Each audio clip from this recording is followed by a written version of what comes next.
Hello, good morning. So, where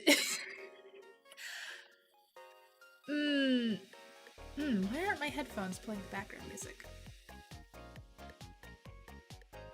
Is my printer just too loud? I think that might be it. Oh yeah, it is. Okay, so let me. Okay. I just say morning every time. It's my thing. Not a true pupster. Anyways.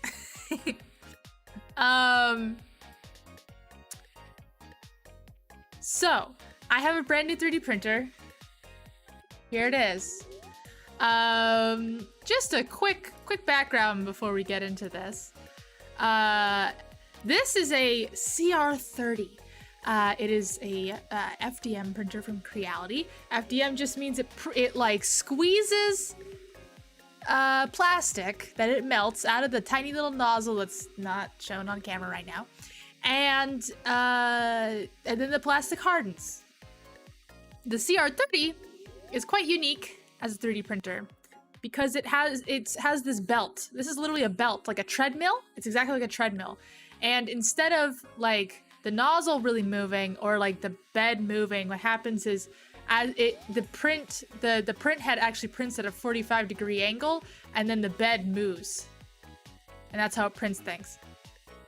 So this is not my first time 3D printing. This is not even my first time. This is not even my first printer. This is, however, my first FDM printer. Is that advantageous? It allows you to print infinitely long things, like swords or staffs or, you know, guns or whatever, like big props. It's great for props. That's why I got this printer as my first FDM printer. I have done a lot of FDM printing though. In maker spaces and other people's printers and stuff like that. I just haven't owned an FDM printer because, quite honestly, I didn't really need one. But I wanted one for cosplay purposes, so I got this one. Also, FDM printers are, I mean, anyone who's really into 3D printing will tell you that FDM printers are a lot easier to use, and you're probably asking yourself, well, I don't really even know what FDM means, so I don't understand what FDM is comparing against. The other kind of printer is called a resin printer, and how that works is it uses a bath of UV resin that will harden when exposed to like laser or UV light, and so that's the other kind of 3D printing, and I have one of those. That's not what we're doing today. Today we're using this bad boy. I have not homed it or calibrated it or leveled it at all, and to be honest, I'm having a really hard time understanding the directions. Oh, by the way, this is the printer that I'm using right now. This is the CR-13. This is the printer that I already own. This is called a Peopoly Moai. It's a resin printer, and it's just as tall and a behemoth as it looks like on screen right now. It's very large. It's maybe like 2.5 to 3 feet tall. It's really tall. Anyways, so I'm looking at these instructions right now, and I'm having a real time of it. I don't really understand them.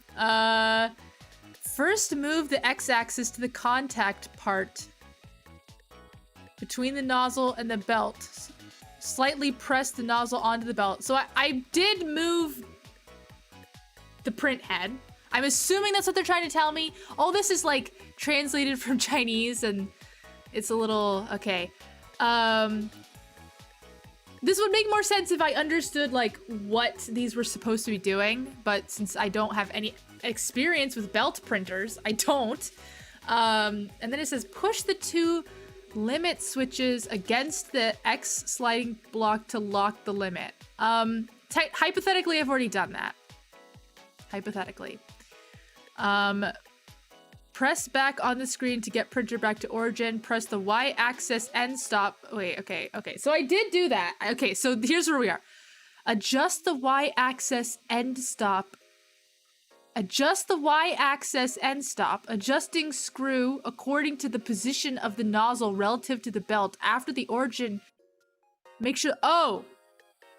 Okay, that makes a little more sense. I was also watching a video, there's like a video version of this, and it was not clear. Okay, so what I'm doing right now is I'm making sure that the belt's kind of in the right spot by putting this piece of paper under it. And paper should be able to slide fairly easily, which it can't. So let's fix that. Which of these screws am I supposed to be adjusting? It's this one. Undo like 4 screws.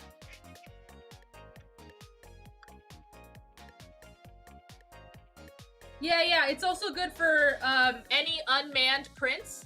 So it's recommended for like schools and stuff like that because the prints will just naturally fall right off the bed when they hit the end of the belt. Okay.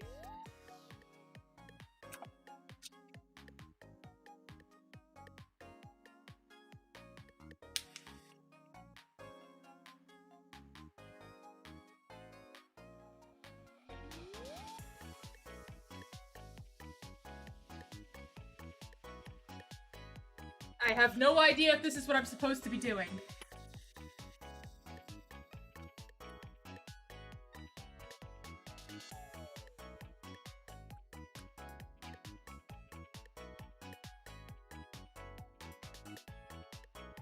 I should have looked up more videos, really.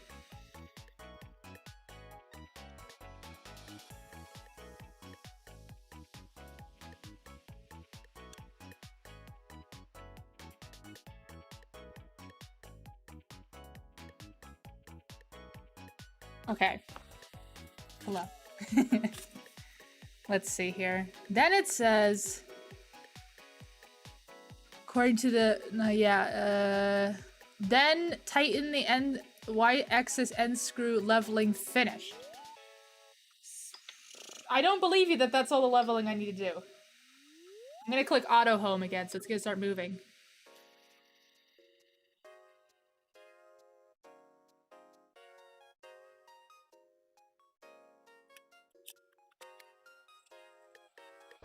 That seems right. Let's try moving X.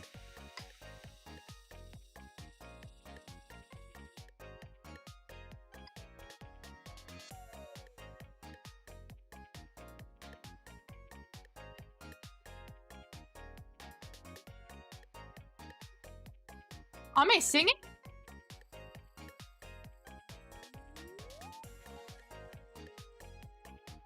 What am I doing here? Okay, hypothetically, this is at the end point. Feels great, actually. That feels perfect. I don't know how, but I managed to, I think, do it. I think I managed to do it. Oh, a members only stream. Ah! This video I'm watching is quite loud. I'm gonna turn that down. The tutorial video or whatever. Oh, he's doing the paper thing! I didn't even have to see him do the paper thing, and he's doing the paper thing. Okay, sorry. Oh, wait, he's doing this. He's using this.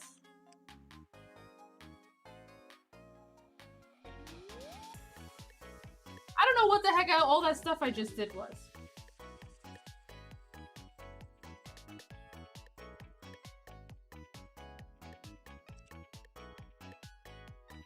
Go back to the other side.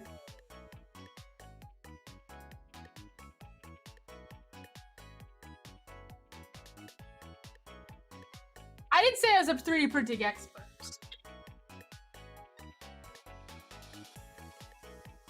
Oh, I need to lock this back in.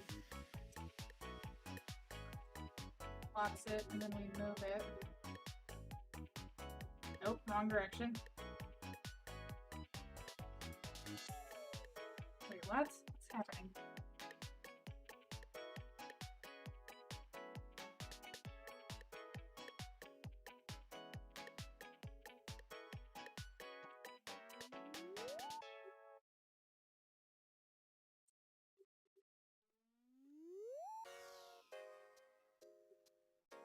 Okay.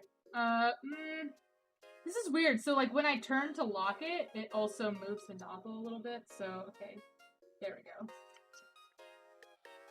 Okay, I think that's good enough.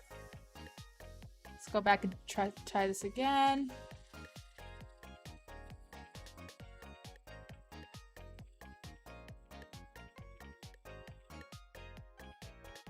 Good. Okay.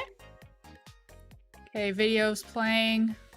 Adjust the leveling nut tight slightly. Pull paper until slight scratches appear. Yeah, we're there. That's where we're at. Preheat. Oh, we're already there. So let's just send this back to home. Preheat PLA. So we're ready to. Well, they didn't explain to me how I need to actually put the PLA into the nozzle, which I still need to do. Let's see here.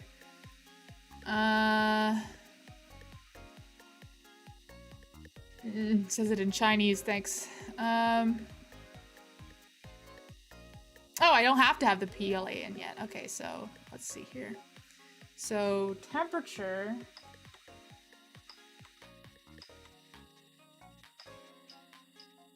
How do I go backwards?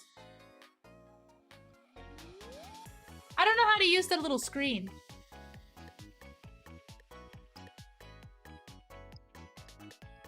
On mine, on my other printer, the way it works is if you double tap it, it goes backwards.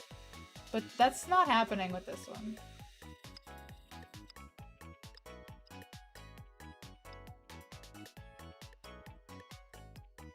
Uh-oh. I have no idea how to use this UI. Where does it tell me?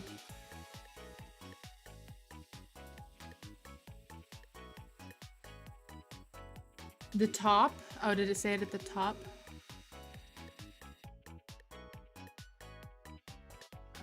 No, this is all. Oh, or did it say it on the top of that page? No, none of this says it.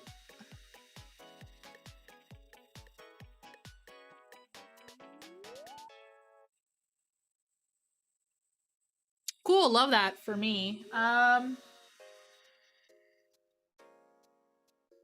well, it naturally just went back to the home screen. I don't know what happened, but that's fine, I guess. Okay, so how do we actually, preheating method 1. Temperature. Okay, I click temperature. Preheat PLA. Click. Is it happening? Oh. Okay, it's preheating. Okay, we're just preheating. So next, okay, while you wait for the temperature to rise.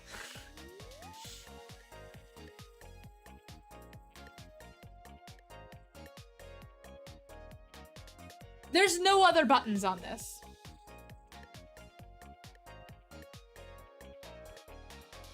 You said Creality normally has the return at the top. There's no other buttons on this. It's literally just...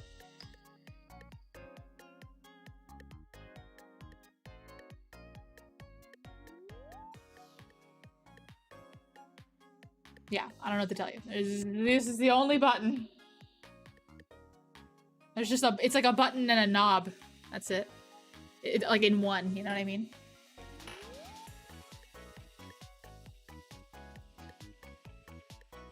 Oh, return option in the menu.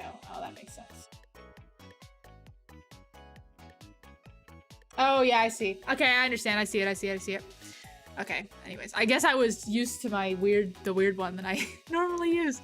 Anyways, okay, so let's cut the PLA with these horrible nippers they provided me. They're really bad. I should go get my God hand nippers, but I'm too lazy.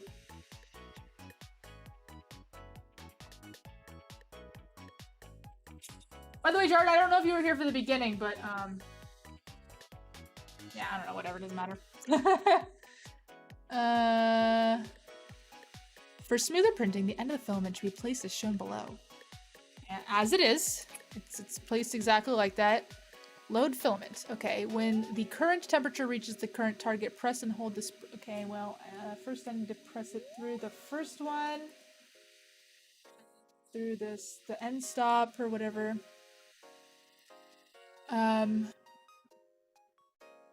Press and hold the spring of the extruder. Oh!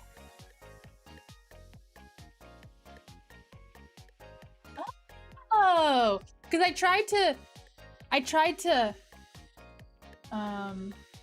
push it through the end stop before. The what's it called? Not the end stop. It's called the... Like, it detects if you're out of filament. I can't remember what it's called. Doesn't matter. So,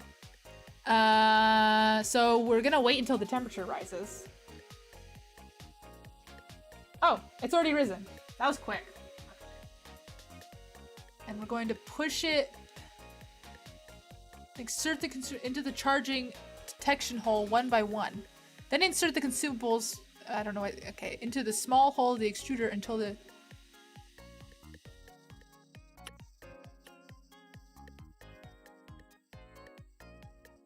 I think it is. I don't... until what? Until... Insert the small hole of the extruder until the nozzle position. Okay, well, it's not going up that much. Let's see here. Oh, because I missed, like, one of the holes. Okay. 1 second. I got it. Huh. Like a really hard time hitting that second hole.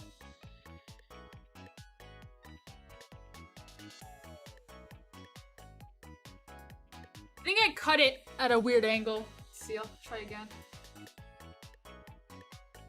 Yeah, let's do that one.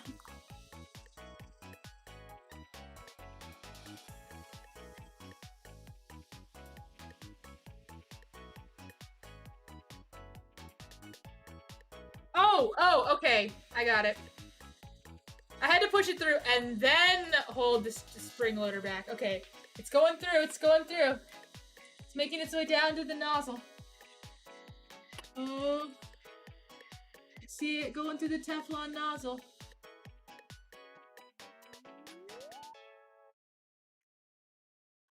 It's almost there. It's almost made it there. Having a really hard time at the end. So much friction. Okay, we're almost there, and we made it! Okay.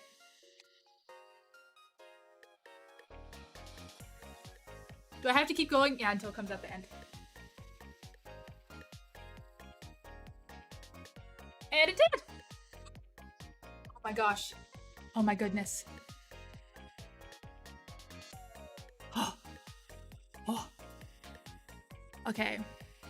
And then we just start printing, apparently. Okay, well, let's do it. Think test print. I want to do a test print.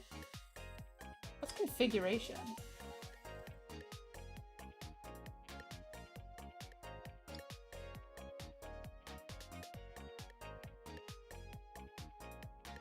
Print from card. Here we go. Troubleshooting.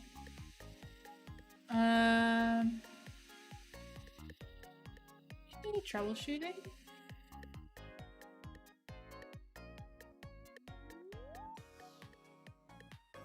Okay, I guess there's not really any test prints on here, so we're gonna use my print. Which is, my little Kiara, what's it called? Kotori keychain. You can hide the instructions now. Okay, start print. Okay, this is exciting. I have no idea if this will turn out well, but you know, we're gonna do our best.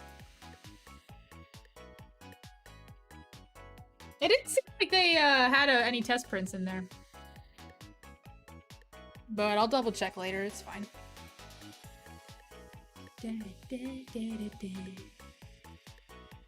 It's heating the something, I don't know. And the nozzle, it's heating the nozzle. Should start printing in just a few seconds. Yeah, I made a Kotori 3D model. For a keychain. Someone printed it. Oh!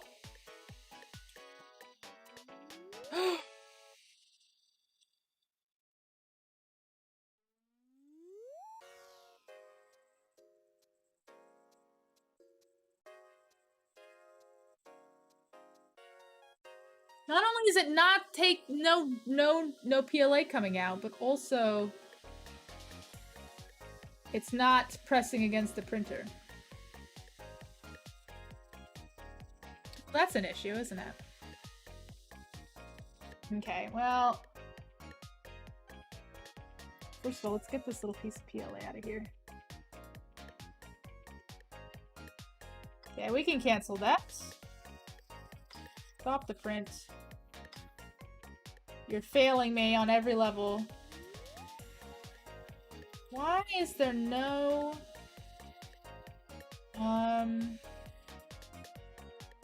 filament coming out? I don't have it on Thingiverse. Good.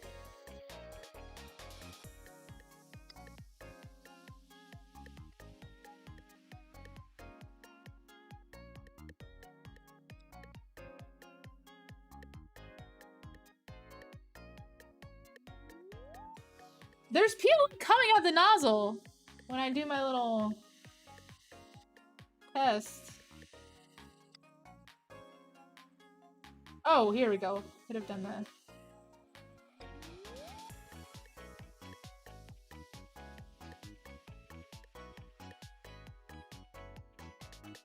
Move it out the way.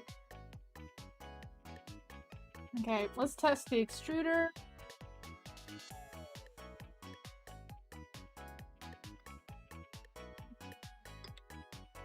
Gonna move it up a little bit. And let's go back and let's test the extruder. It has nothing to do with the bed. The bed is heated. That's what we did. That's like the first thing we did. The problem is it's not extruding. It says the hot end is too cold. Well, you've let me down. And my disappointment is immeasurable.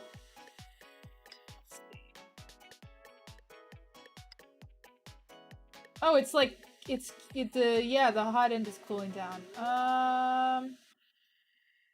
Well, let's heat it back up, please. Preheat PLA. End. Okay, it's gonna heat the nozzle back up. See if the extruder is spinning. Assuming that's this bad boy up here. Okay, it's about to be heated up. It heats up real quick, the nozzle.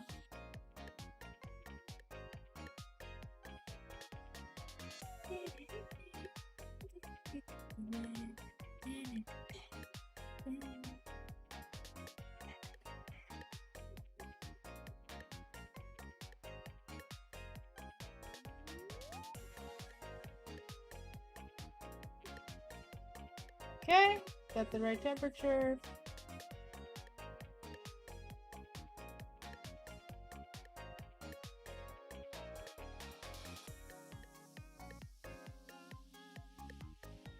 Okay, let's extrude a little bit.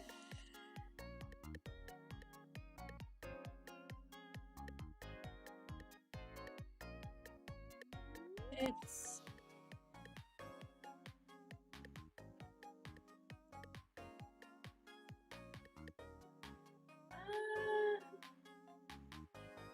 yeah, not extruding.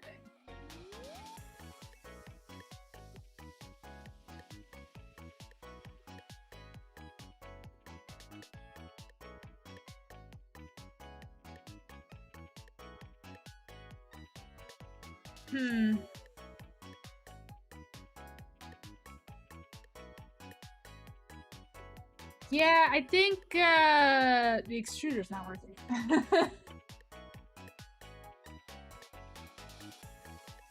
It's not doing a darn thing.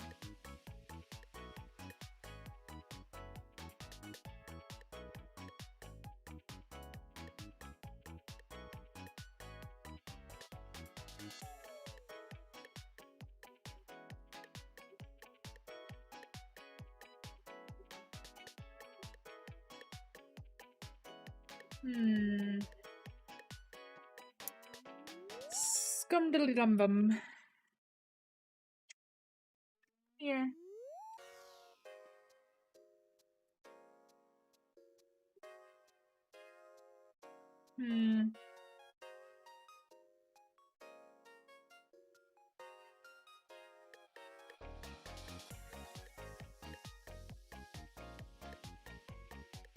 Huh. Google. Check the connector. Which even part is the extruder though?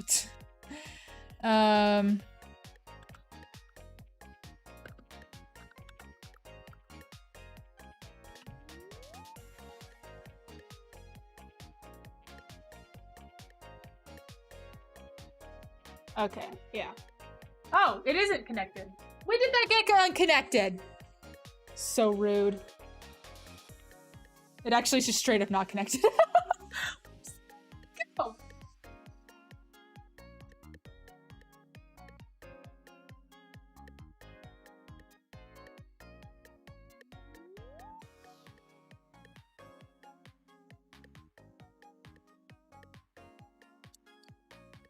Oh, here it is. Well, thank God it was an easy fix.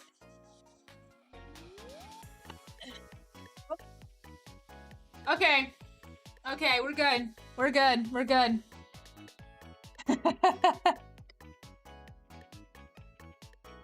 Yeah, I was just literally not plugged in. That's on me. That's 100% on me. Let's try that one more time, shall we?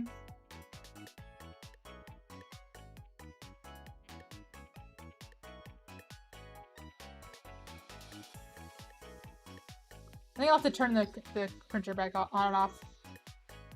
Let's try that.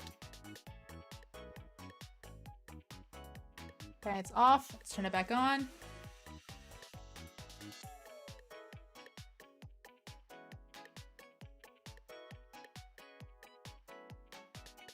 Love the CR-30. It's booting up. It's warming up.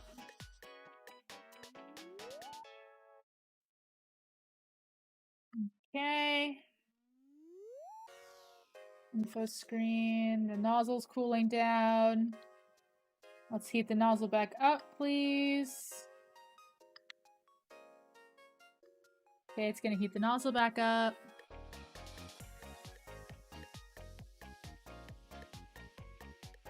Heating back up.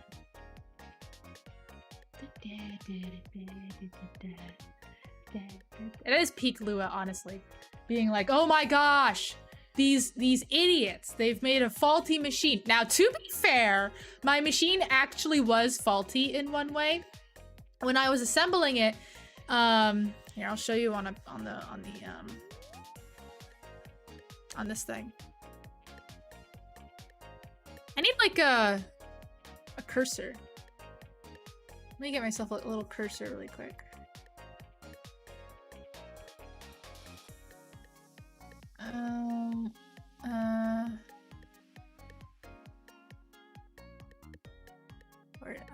I'm having an aneurysm. What's going on? Okay, there we go. It's gonna be really big, I know. Okay, that's not big. Okay, so let me explain. So this whole back part, you had to attach yourself. I mean, a lot of this, actually the whole triangle part you had to attach yourself, right? So when it came to connecting this part right here, they like misaligned one of the pieces in there, so I couldn't align this bar correctly, and I literally took a hammer to it and was just like, get in there. So bad. I know it's not good, but it wasn't my fault. I know that wasn't my fault. I know it wasn't. Believe me, it's just one of those things. Anyways, let's try extruding again.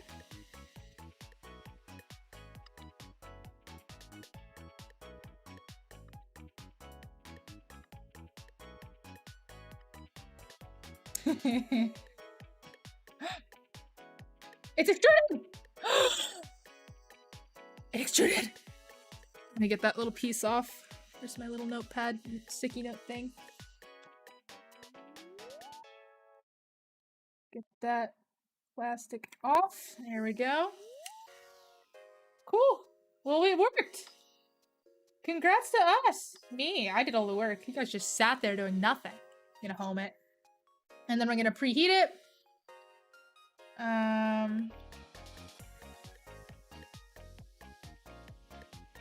For temperature, preheat PLA, preheat PLA. Okay, now it's preheating the bed. Exactly. Thank you, Dan. Thank you. You get it. You get my methods. Actually, okay, a lot of people complained about how annoying it is to level this printer, but to be honest, compared to my Peopoly Moai, leveling this printer is absolutely not a big deal at all. Because my Peopoly Moai, the way you level it is you take off the entire here. I can show you. I can actually show you. I'm so prepared. So the way you level a Peopoly Moai is you have to unscrew like this entire side. And then you reach your arm in with all these very expensive lasers at the bottom that can't get any dust on them. You reach your arm in with a like a big wrench, I guess. And you have to somehow maneuver your hand so that the wrench goes up through the printer on all 4 corners. And by the way, when I was building my printer, I messed up and I put the wires through the holes where you're supposed to put the wrench through. So it's very difficult for me to level my printer. And every time you do a test print, the only way to find out if you leveled it correctly is to do an entire test print that takes about an hour. And then you measure the test print with a is it called a micrometer? I don't know, like one of those very sensitive oh, we can print measuring devices.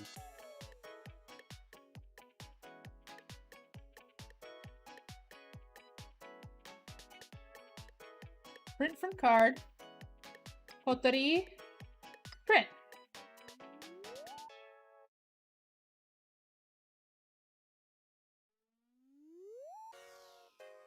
It's heating the nozzle.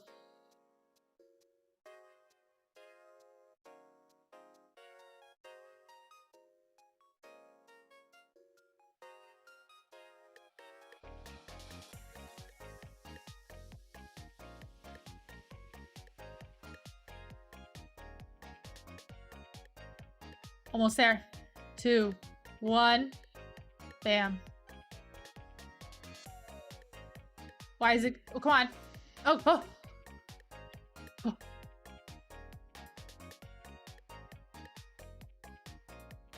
Oh. It's on its second layer already.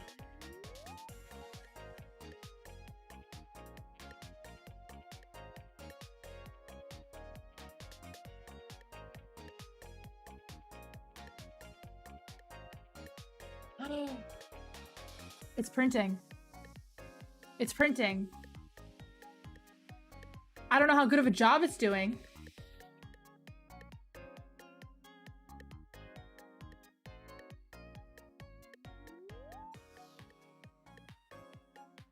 Can I adjust the camera? This is a dangerous game.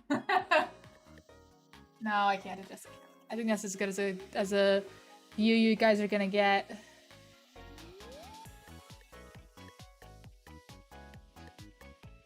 Oh, it's so weird to see it printing at a 45-degree angle.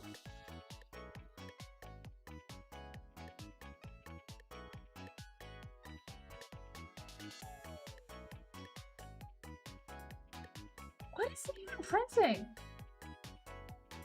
What is happening? I think this might be the smallest coterie ever. What is going on?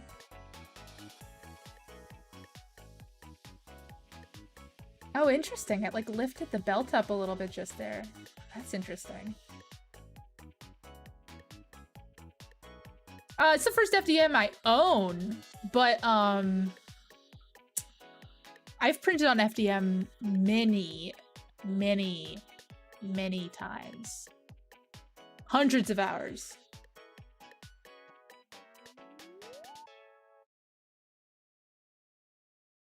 But I'm just annoyed because the CR-30 flavor of Cura didn't show me what the supports look like, so I don't even really know what I'm supposed to be looking out for, which is really bothering me. I'm assuming it's doing supports right now. Actually, yeah, that's what it's doing. It's doing supports right now. Okay, so that actually gives me a little bit of reassurance. Sorry if I hit the mic just there. But yeah, so we have a lot of time on our hands together as a group here. My Kira told me it was gonna be about 2 hours, which means it's probably gonna be 3 hours, because that's just how that works. It stopped extruding.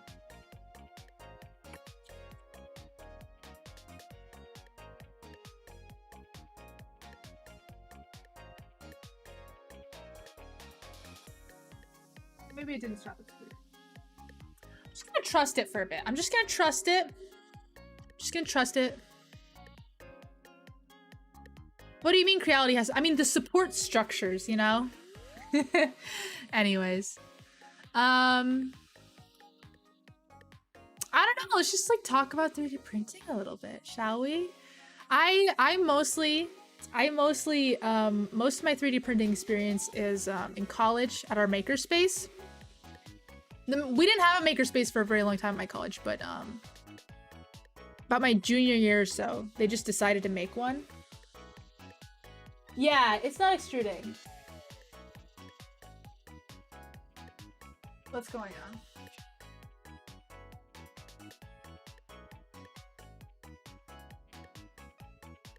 I think you got jammed.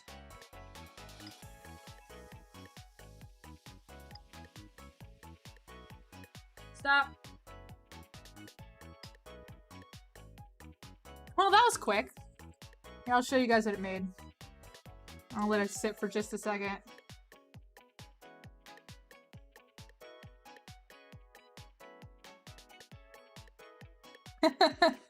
Yep, okay.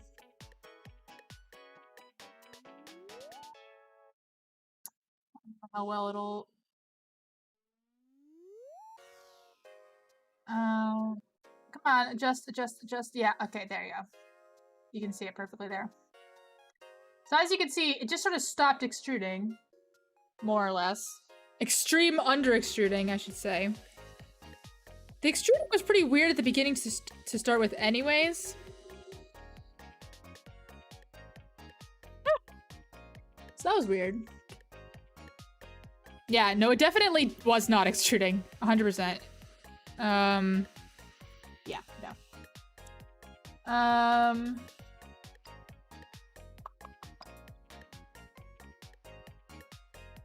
Let's see.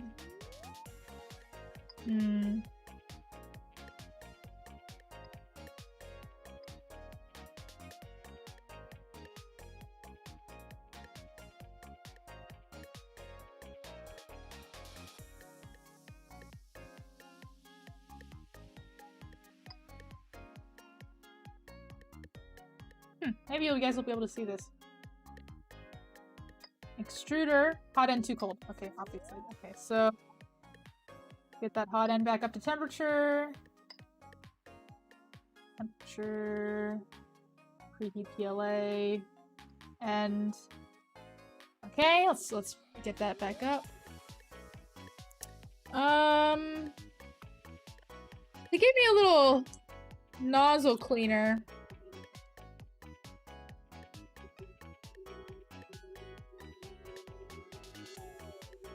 Maybe I'll poke this bad boy in there. We shouldn't do it when it's hot though, right? I don't know. Am I supposed to do it when it's hot or when it's cold?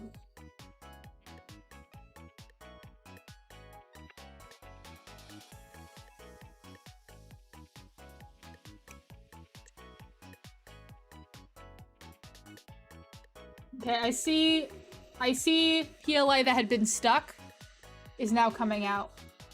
Which kind of says to me that the nozzle was not heated to the correct temperature.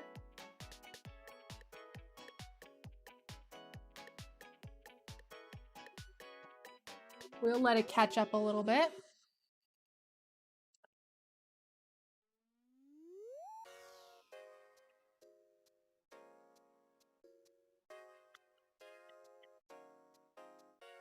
Yeah, that's an issue. That's a serious issue.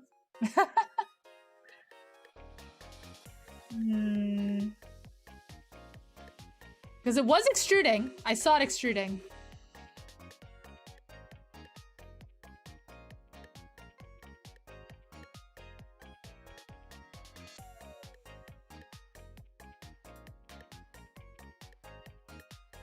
interesting.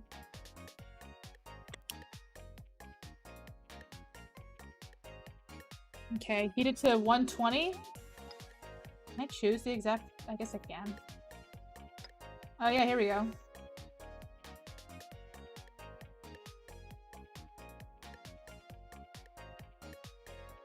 Okay, nozzle's gonna go down to 120.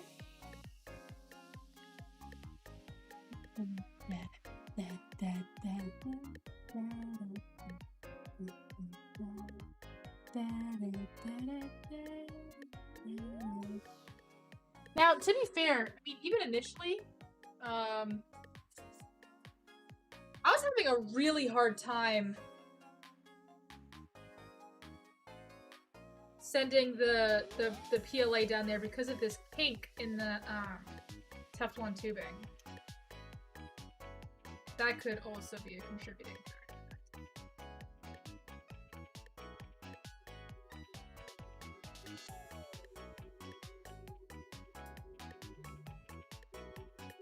Okay, how's it doing? It's almost down to 120.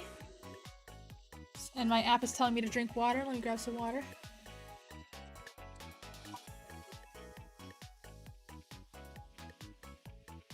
Okay, and we're back at 120. Okay, let's take this bad boy out.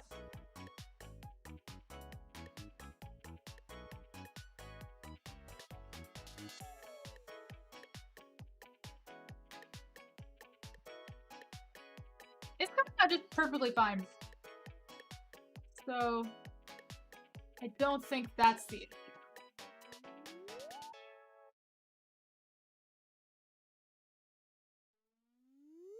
Yeah, I don't think that was the issue. I think it maybe, I don't know. Maybe it's camera shy.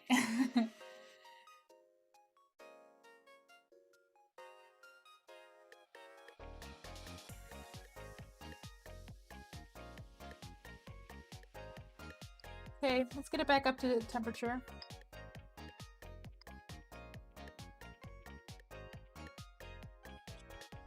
This extra PLA out of here.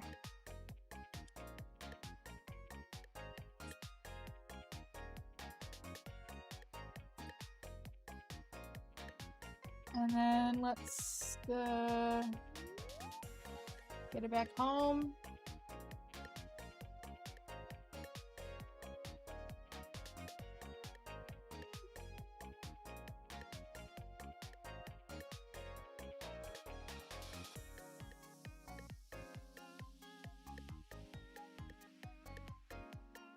Butts in a nut. We've done this in as higher up.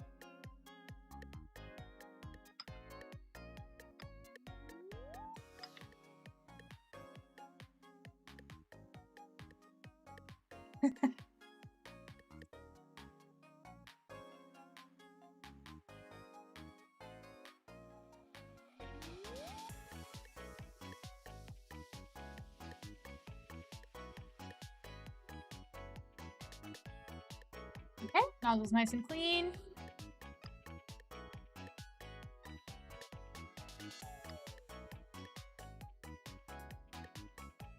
Going back home.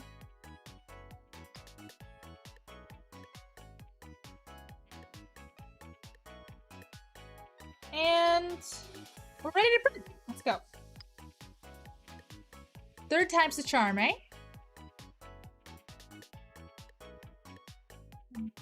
Print from card. Employee. Print. Okay. It's heating up to the temperature it needs, which is about 200. I would guess. Wait, C sounds high, but.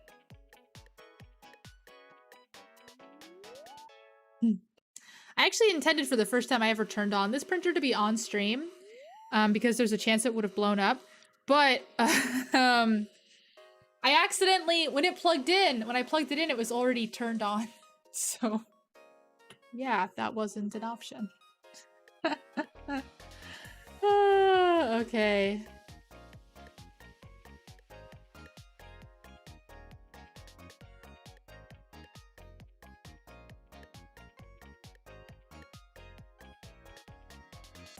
Okay, it's extruding. Oh.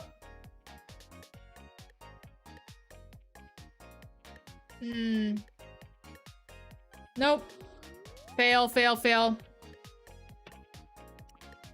The first layer didn't adhere to the bed, which I was afraid of because I think I don't have the nozzle set low enough. So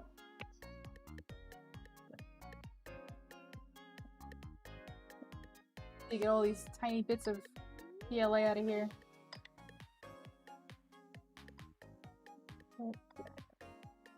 Do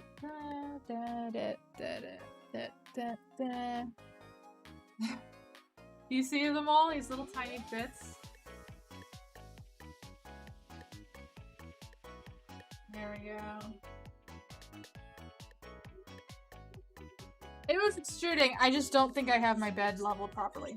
Let's see.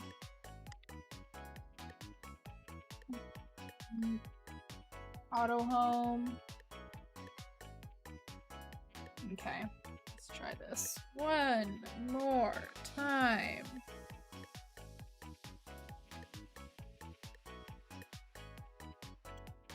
That's really tight. I don't think that's the problem.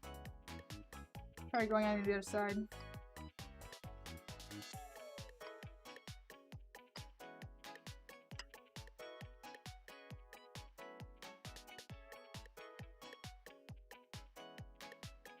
Yeah, fair.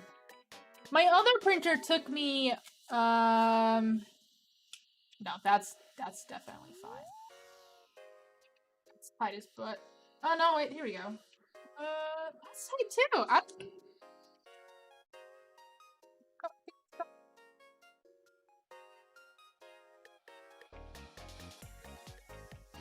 Maybe it needs to be tighter. Maybe this nozzle needs to be real pressed against the bed. Yeah, that could be tighter.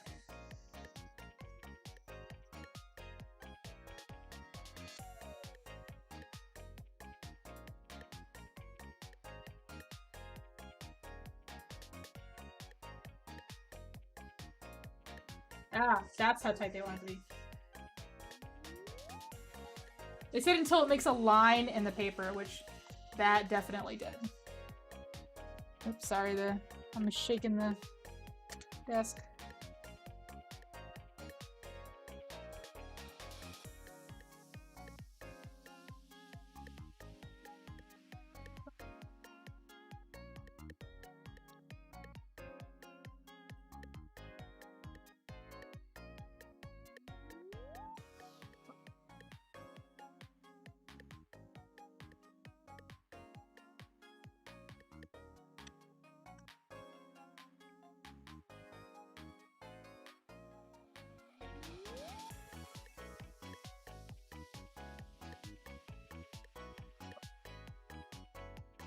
Way. Keep turning them. Ah, that's it. Okay. I like it. I bet I need. Okay. Let's try that. Fourth time's the charm. Shin. Main. Print from card. I think it's still heated up. Okay, let's give that a go.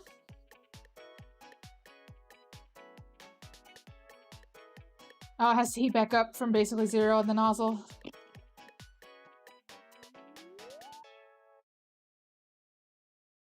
I've never been paid to 3D print. I would like to. Honestly, I mean, ultimately, to be honest, rather than a VTuber or a programmer or any of those labels, I identify most as like a maker. I spent my whole life doing stuff exactly like this. Like 3D printing, soldering, weaving, sewing. Like, I mean, maker is a very broad label and it's the only thing that really applies to me because it's so broad. I spent a lot of my youth going to like maker spaces and stuff, and I'm really privileged that I was able to do that, to be honest. Because my dad's an engineer. And he also does this kind of stuff in his free time as well. So, yeah. I actually did a lot. I used to do a lot of stuff with CNC too. I don't have a CNC. I have access to a CNC. It's not particularly good at CNC though, to be honest, but I used to do a lot of cosplay stuff with CNC, but I'm hoping that, like, to be honest, the first like big print I want to do on this, ooh, now it's, ooh, yes. Now it's adhering to the bed. Ooh. Now that's a good looking printer. Get out of here. I think it's doing it. I think this is it. Nope. Nope. Nope. Nope. Nope. It's not, it's just not extruding.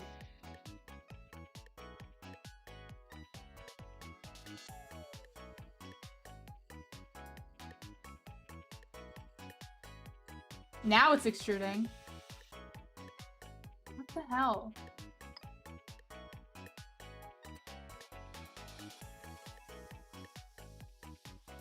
Piece of garbage. Yeah, stop the print.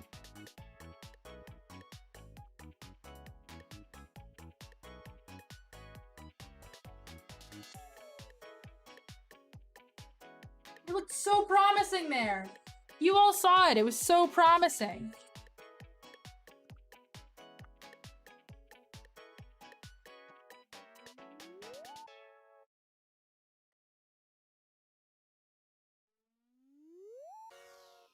The problem with it, the problem, I can't just wait and see because because this is at a 45-degree angle.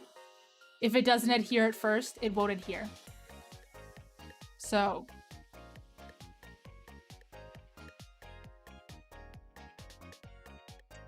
let's just give it another run.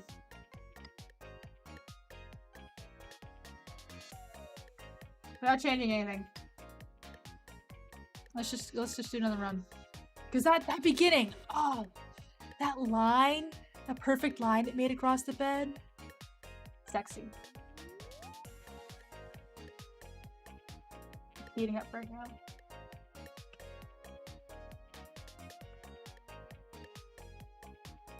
Yeah, I do think it has something to do with the model. Let's see if there's even any other models on this thing.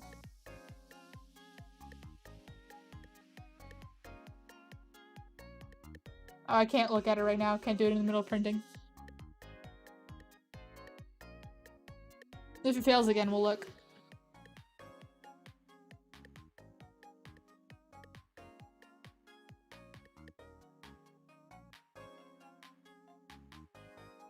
Now, in my brain, any kind of belt printer like this should have a brim, but I could see very clearly that this one didn't, and that's insane to me. This printer should clearly start with a very wide brim.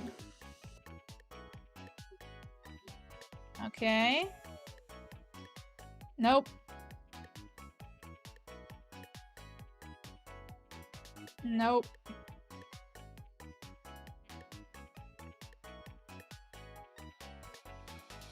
Just not extruding at all. Oh, and now it's all coming out at once.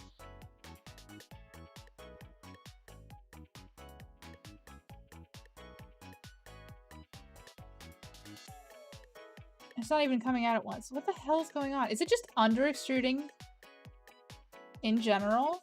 I feel like that's maybe the issue.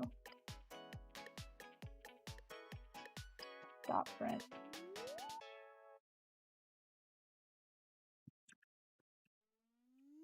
Yeah, let's try another noddle. I'm sure there is one on this card.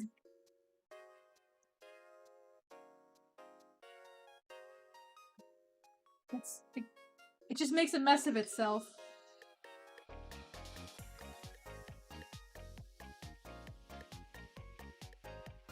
Whenever it does this, like a baby puking on itself. I know it doesn't really matter if there's like, I mean, it kind of does.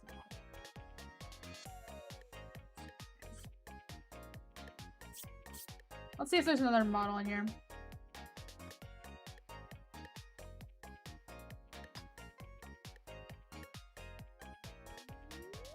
Print from card. Troubleshooting, nope. Software and drivers, nope. User manual, nope. Operational video, nope. Model, here we go. The models aren't labeled, so I have literally no idea. You might want to push the novel, shove it in. It's a fair idea.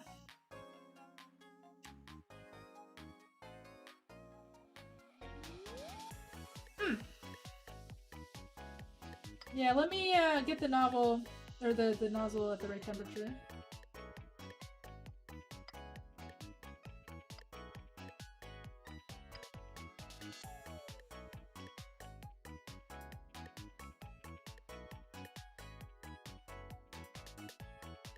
Okay, it's going back up.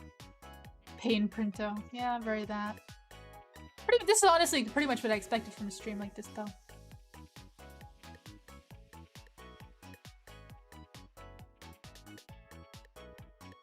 That totally makes sense to me. I know someone else who likes to do that as well.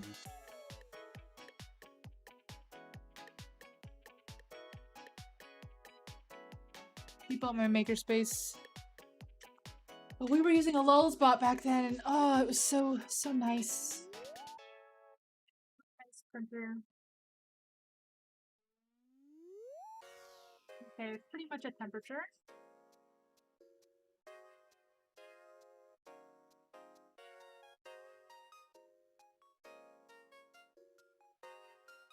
It's coming out real good. Like, does this feel like enough is coming out?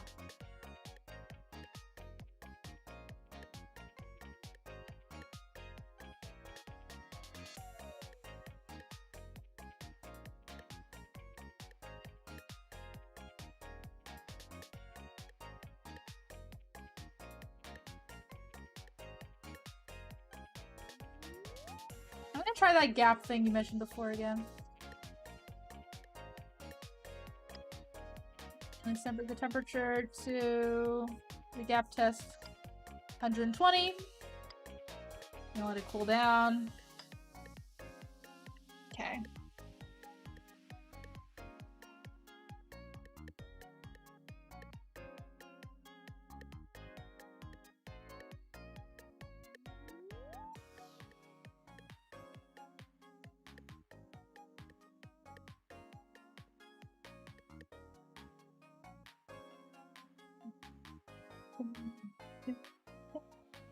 It'd be a real bummer if the very first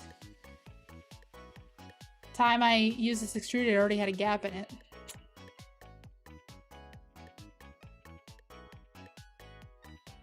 But you know, life be like that, so.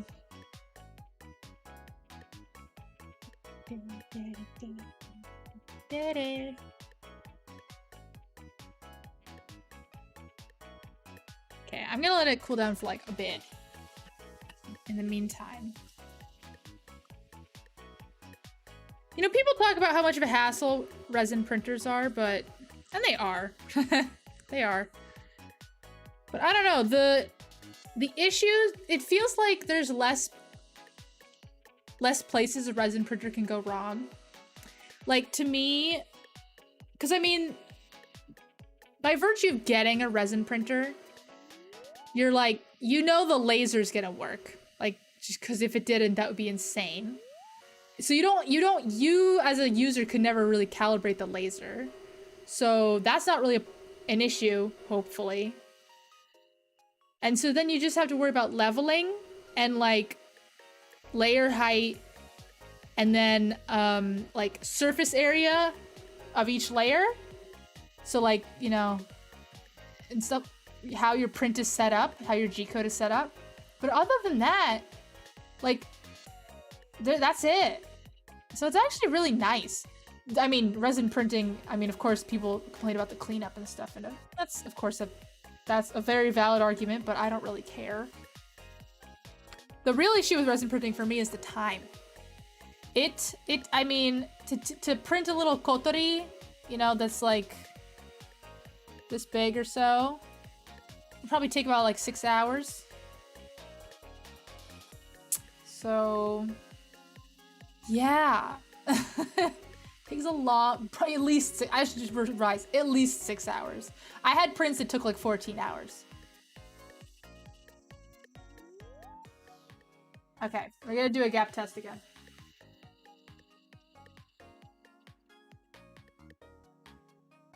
It's coming out fine. I don't think it's a gap. I just wanted to double check.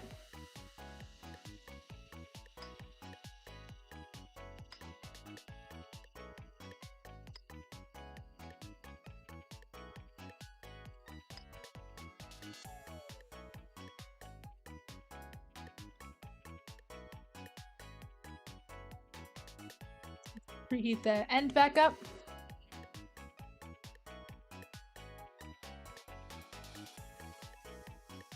Can I put the initial layer height at like half the step? Well,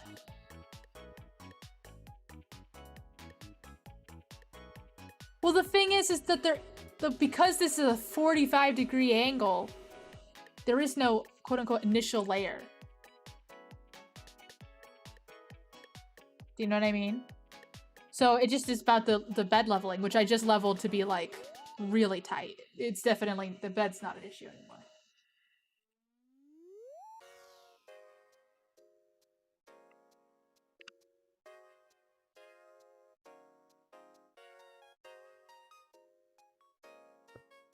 Oh.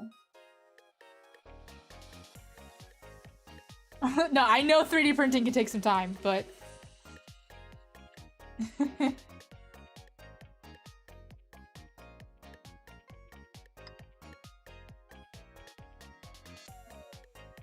I'm just gonna have it squeeze a bunch through, and then we'll try one of the test prints.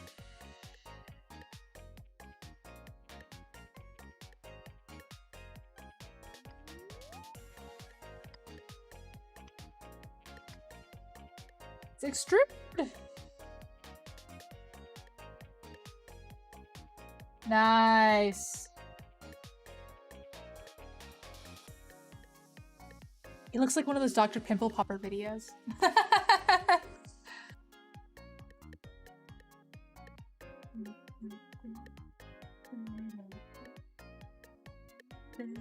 Okay, let's do one of the test prints. I honestly would not be surprised if my print was the problem. I didn't spend a lot of time setting it up.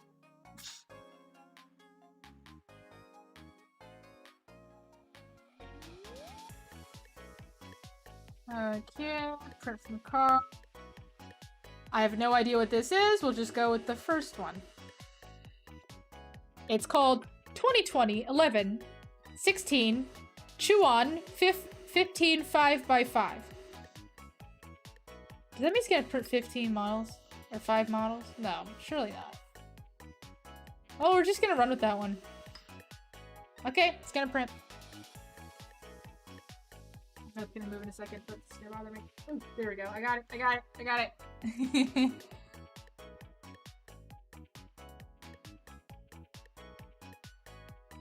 Okay.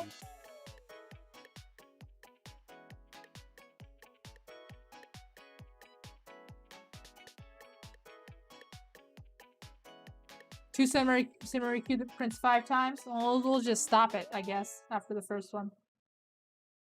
If it even gets that far.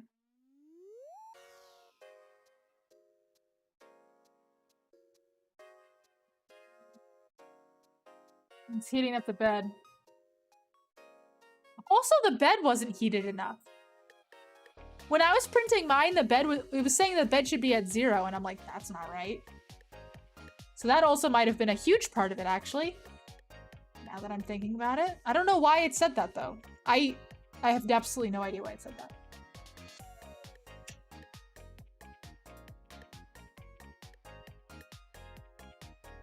I'm kind of anal about the nozzle being clean.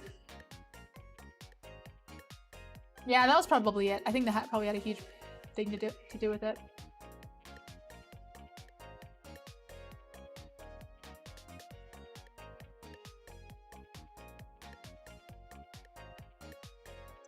making the nozzle a lot hotter. That's so strange. Okay, should be ready. Okay, let's go. Let's go. Why is it extruding?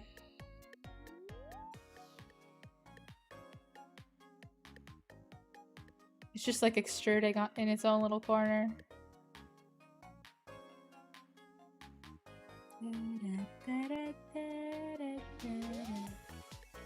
Oh!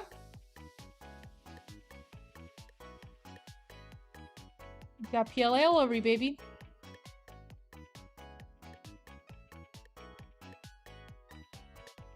Ooh.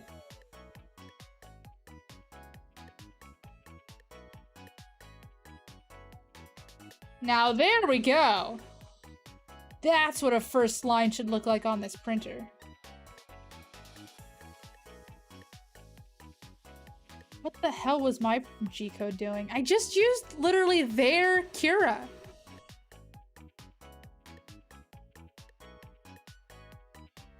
Ooh, it's stuck. Ooh, that's how you know it's good.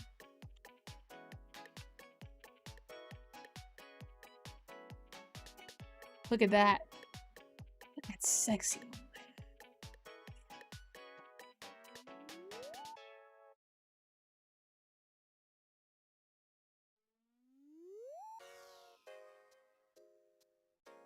Extrusion is slightly uneven.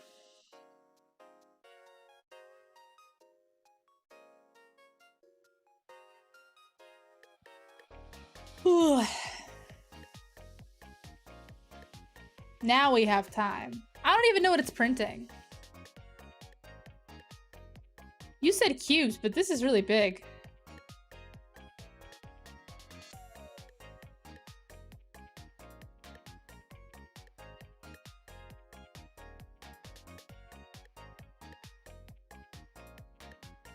Thank you for the head pad.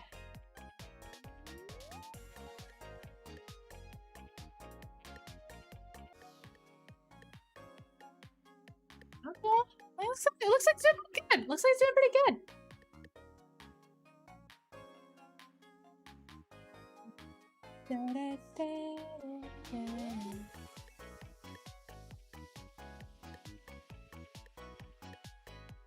No, it didn't finish. It just started. We literally just started. Oh, did my stream come out for a second? Oh, butts. Sorry about that. I have no idea what caused that. My 3D printer is too powerful.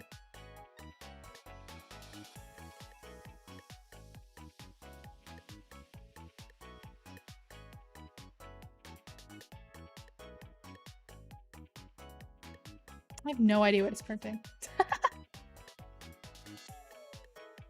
Allow me to play with some settings for a second. So I'm using this camera through NVIDIA Broadcast, and one of the options is auto frame, and I'm so curious what that would look like.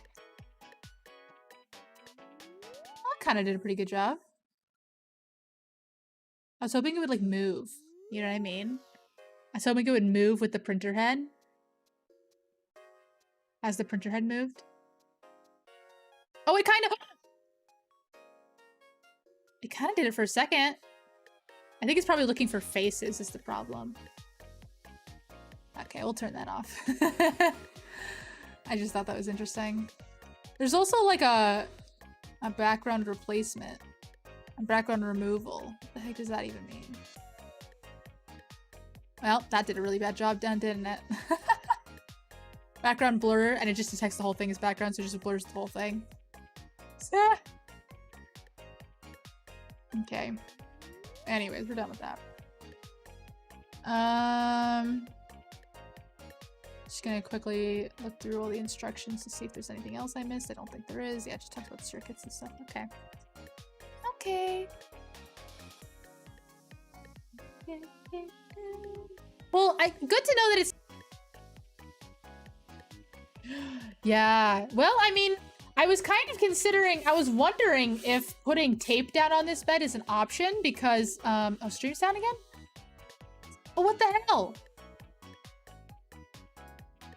Hello? I think we're back. I don't know what's going on.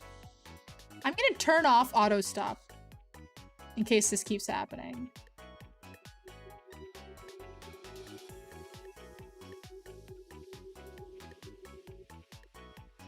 Oh. On the printing screen, it says it's called a Creality belt.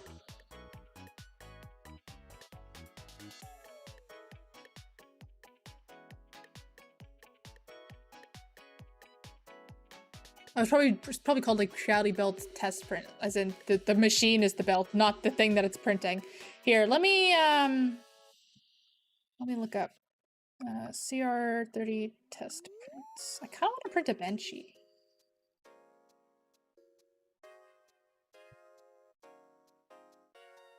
There's an article that says everything that's wrong with the Creality 3D print mill, which I read, and they don't have a lot of good takes. It's printing though.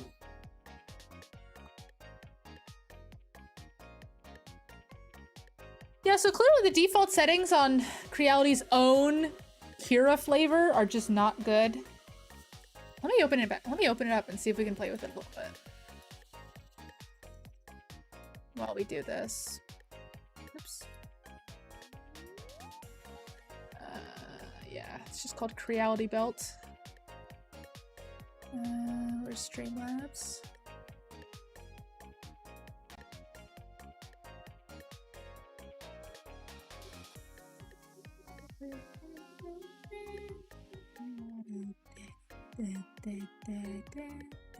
It's loading. It's loading.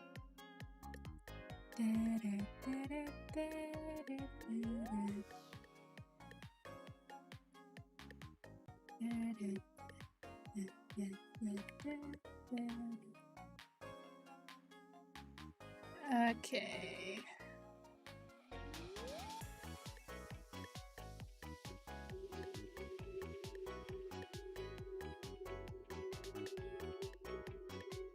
So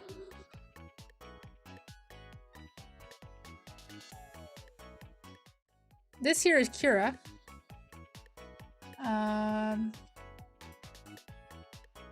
Let me open up the kotori that I was trying to print.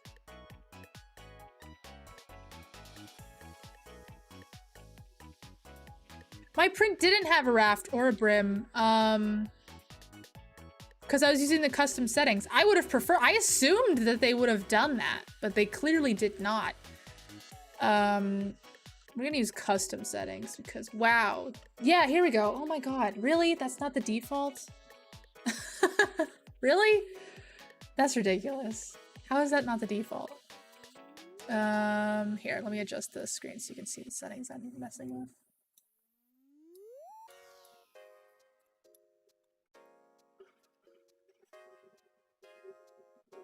Actually, let me just make the screen smaller. There we go.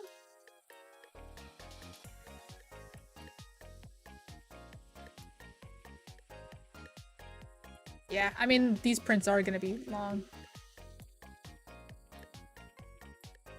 I mean, prints in general are gonna be long. Actually, since I can't... You know, never mind. Yeah. Okay, so this is the kotori that I was trying to print. But because it didn't have a raft and the bed settings weren't right, it was really weird. It wasn't working. So, we have print raft. These settings look fine to me. Air gap. The gap between the raft and the bottom of the wall makes it easier to peel off the raft. I mean, I don't really care. Raft speed. Should be really, really slow.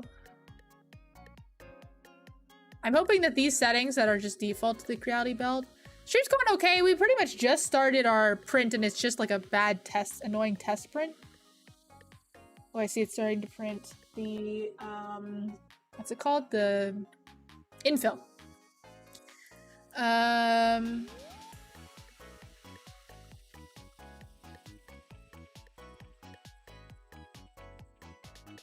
Normal. You have customized some profile settings. Would you like to discard those? I would like to discard those. Okay, so in the normal settings, apparently I is printing in draft or something. I don't know. or recommended. The recommended settings are Garbo. So normal has a raft. This is the stuff that it says. Yeah, so we're messing with my original. I just realized I had top chat on this whole time. I'm sorry. Can you set the bed temp?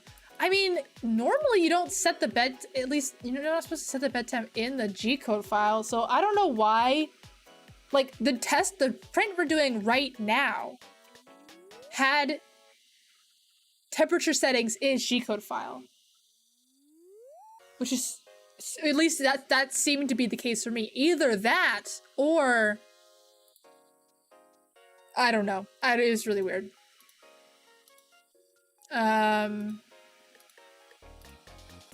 But even just these normal settings look actually pretty good to me.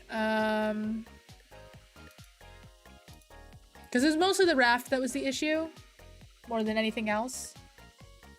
So let's see how long this would take to print.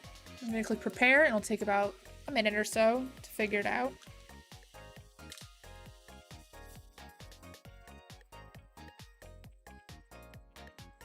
My room smells like burnt. This is such a boring print. But I'm happy it's printing. Oh, this is only take an hour. Oh, let's cancel this. Let's cancel the current print. Yeah, stop.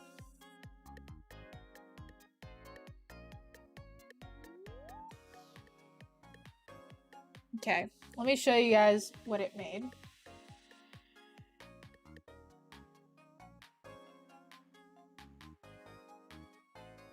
Let's go back to the other camera. So this is what it made. Just a stick. It had started to do some infill. I don't know what it was making. Oh wow, the inner walls are really thick.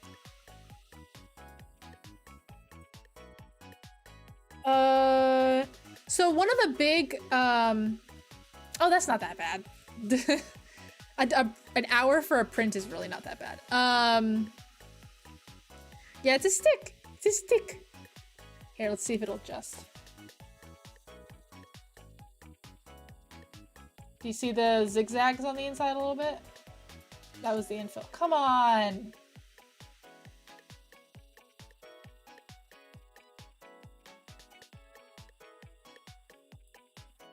And whatever.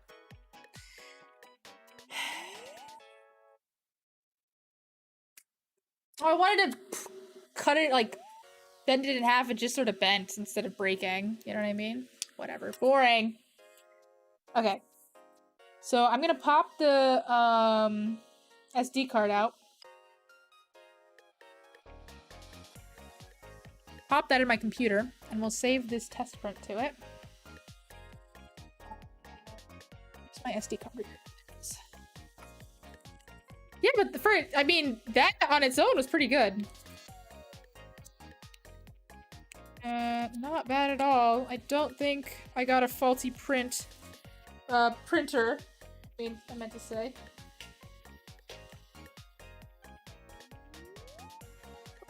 Okay, SD card in. Save this off. Let's just save it to the desktop. Save, okay, it's saving. Okay, and I'm gonna save this to that SD card I just plugged in, which hopefully should load any second now. Oh, there it is.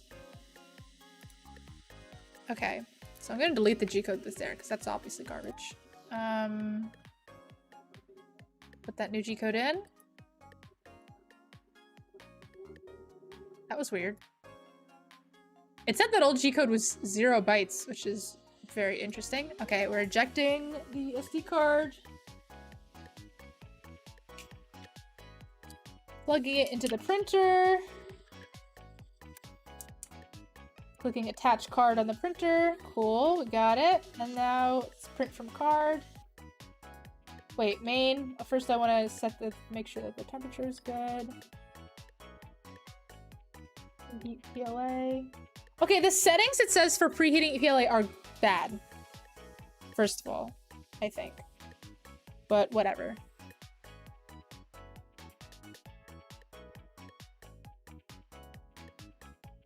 Yeah, I'll let it heat up. I'll let it heat up. The stick deserved it. It came into my home unannounced, not even saying what it is or what it's called. And it just started getting created? How dare it? Can't just come to someone's house and come into existence. Rude.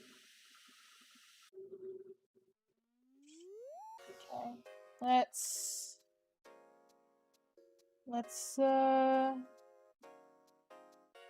and we're at temperature. Print from card. KFP employee 1.g code. Print. And now it's heating up to 200. I should note that the test print that it had, the settings were 210 for the nozzle and 60 for the bed. This one is 200 for the nozzle and 55 for the bed. That seems weird to me. I don't know why. I don't know what's going on with this stuff. It's almost there.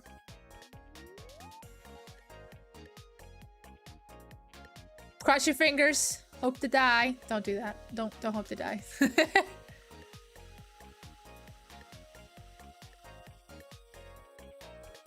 Come on. Oh, there's a huge blob stuck on it. Okay, it'll work. It'll work on it. Ah, I got the blob stuck. Oh, it's doing the same print again.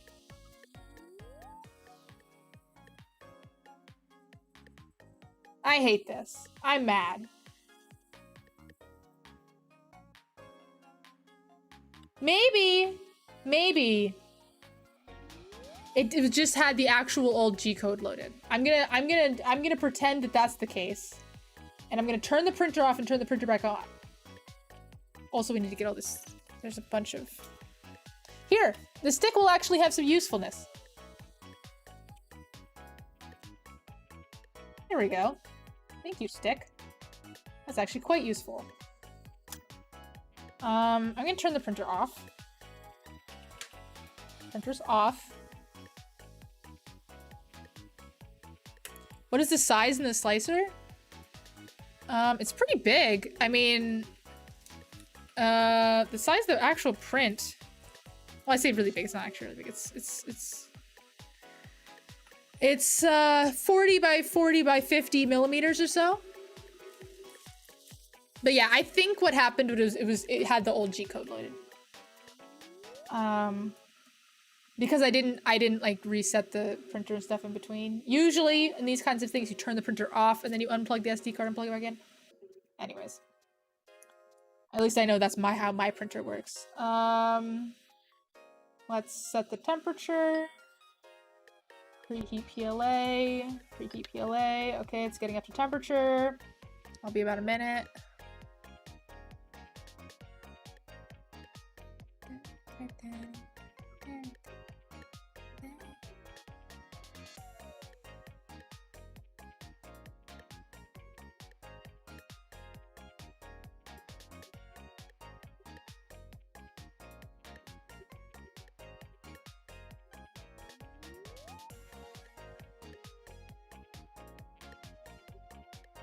Okay, we're up to temperature.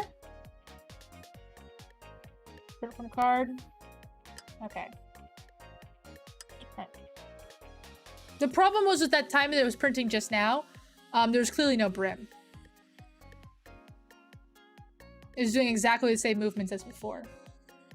When we obviously know there's a brim. We just saw it.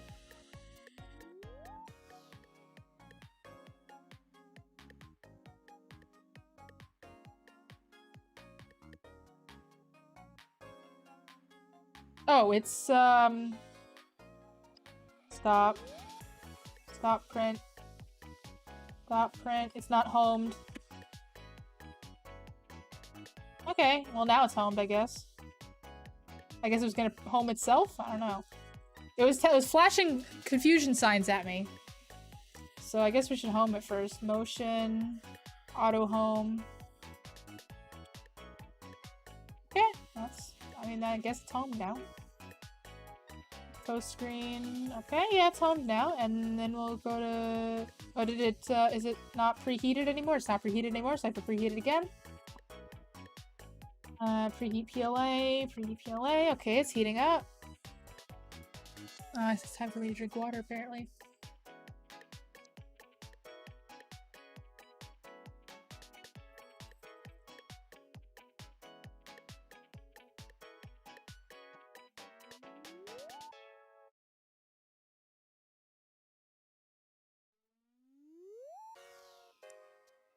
Yeah.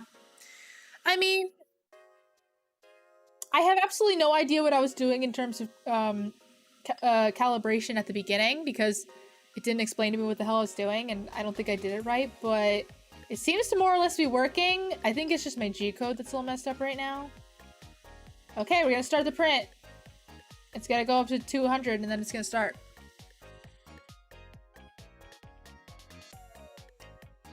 I mean, like, there's an article that says, like, everything wrong with the CR-30. And one of its points was that there was, like, 8 points of calibration because you have to calibrate the belt tension as well. As the 4 bed leveling points and the two actual axes. However, first of all, 2 of those bed leveling points don't matter literally at all as long as you're not doing a crazy long print. Oh, it's starting. It's doing the same thing again.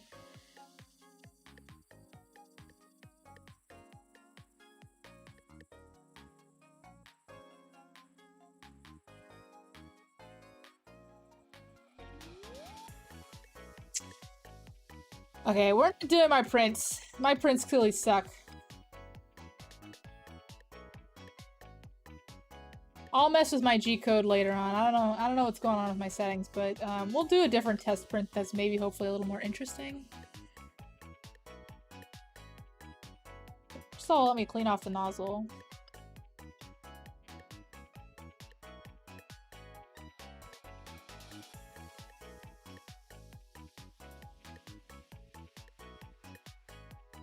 There we go.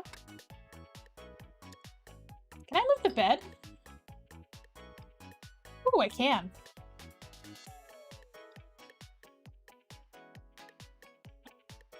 Look at the bed go. It goes so slowly. But it's all messy where we can. So I just wanted a fresh bed. Okay. Let's us print something else. Oh, first preheat PLA. Do it every freaking time. Okay, we're preheating PLA. And now we're going to go to print from card. And we're going to go to the test prints. And we tried the 2020-11-16 Chew-On 15 H/5, which was a boring print. Let's try the 21065 Yuanzhu 85.jp. Again, I have absolutely no idea what it is. But I guess we're just gonna find out. And again, by the way, it changed the settings again. So weird. Yeah, calibrating is the most tedious part. Oh, there we go. See, this one's going to 210. See, for the test prints, those are printing at 210. My prints are not printing at 210. What's going on? What's with the test prints? They're doing something better.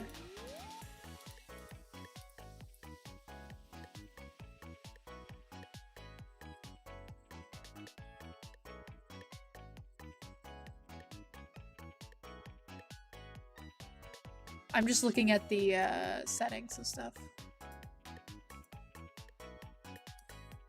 Oh, here we go. I can set it in here. Clearly they should be at 210. We're taking bets. How's it gonna go?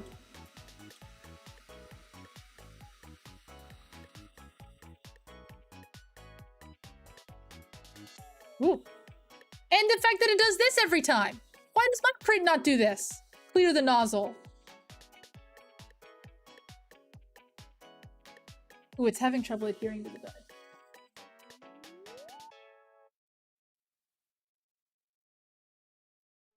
Okay, it's fine. The second layer is gonna go back and adhere it.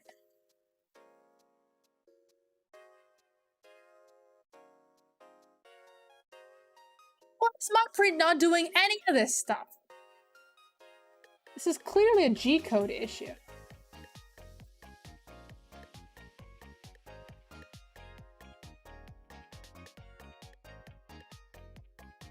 Okay, whatever this is clearly a lot smaller than the last one, so at least that's good.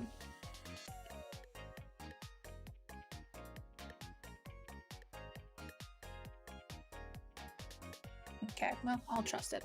Oh, so I wanted to, oh, sorry, I hit the mic like 30 freaking times already. I wanted to mention that a lot of early test, early review units, that's the word, early review units had this issue where the bottom of the print not only had a really, really striking pattern of the belt, like, because this belt has like a texture to it. So the texture was coming off on the print. And not only just the texture, the belt itself was ripping apart onto the print. Now, I know this is our very, very, very first print, and I'm sure that the belt is sure to deteriorate at some point. But on this very first print, there's little to no belt pattern at all. The belt pattern is less noticeable than the actual layer heights. So, for anyone who's really into 3D printing and was interested in CR-30, I just want to say that they did fix the belt problem. None of the belt came off on this print. It's a very clean bottom. Almost, I mean, it's not perfectly flat like you would get on, like, you know, most other printers, but like, it's just about the same amount of textures you would get if you used like, maybe like a little bit more texture than if you used like painter's tape, you know? But like, this is not that bad. It's exactly the same amount of texture as the regular layer heights.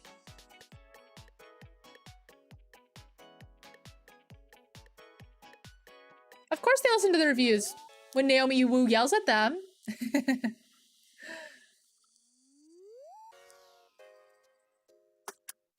I'm a huge fan of Naomi Wu. I'm not gonna lie and say that that's not part of the reason I got this printer. I mean, to be honest, even before this printer was announced, I really wanted a belt printer because the main purpose that I would have for an FDM printer is for cosplay, props and swords and whatever. So like, obviously, it's particularly, I understand that like when you're making something larger, you can just like put it in pieces and print it in blocks and then glue them together. And that's perfectly fine. The issue is that when you make something like a staff that's like long and thin, if you have it in multiple parts, particularly for 3D prints, it's just not gonna hold. It's just not gonna hold. I know, I've done it. It's just not gonna hold properly unless without a lot of strange engineering work. And even then, structurally, it's just gonna be a little weird. So with this printer, I could make an entire Cardcaptor Sakura print, an entire Cardcaptor Sakura staff in, I mean, 2 prints, but like only because I have to do one side and then the other, which I would have to do on the other printers anyways. So yeah. Actually, to be honest, that's actually the first thing I want to do on this printer is I want to make a Cardcaptor Sakura staff. I'll probably just download one off Thingiverse or something. I kind of want to stream the whole thing. I think that'd be funny because I know it'll take like 12 hours at least, so. Probably even more than that.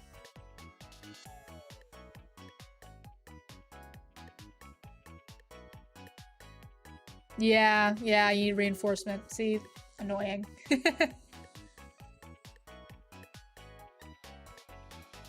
How bad would the warping be?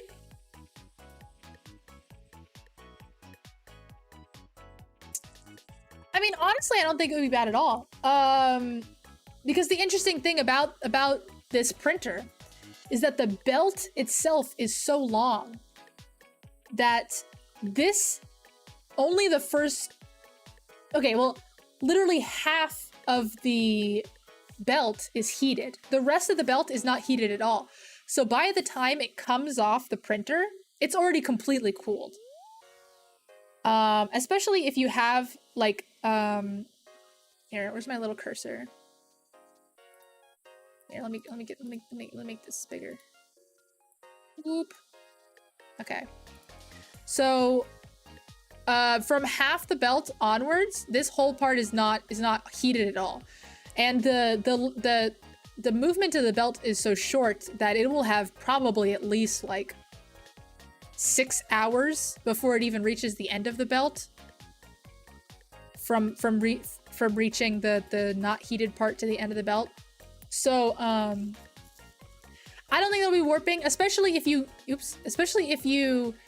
have if you keep something like rollers, or just I'm just gonna use like a book to be honest, or something, but if you have something on the end that'll catch the print as it comes off.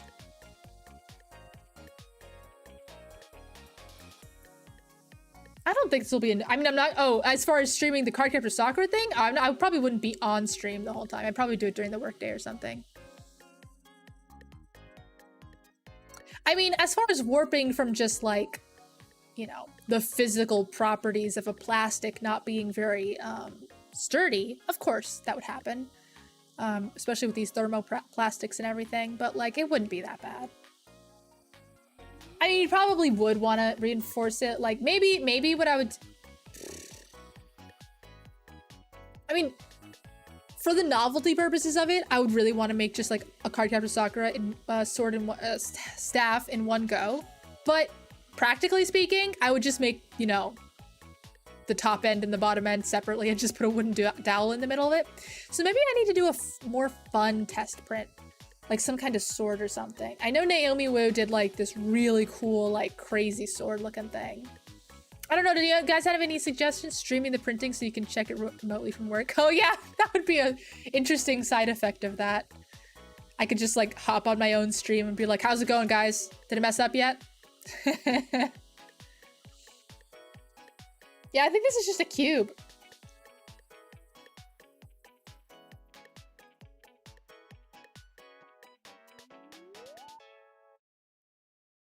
I want to print a benchy. Apparently the benchy has a lot of issues on this printer because it prints at a 45-degree angle. I'm bummed that the benchy doesn't just come with the printer, but you know, whatever. I get there's like copyright and stuff. I have to go to the bathroom really quick. Or no, idle meeting. Yeah. I have to go to my litter box. What? I'll be right back. Do.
I'm back.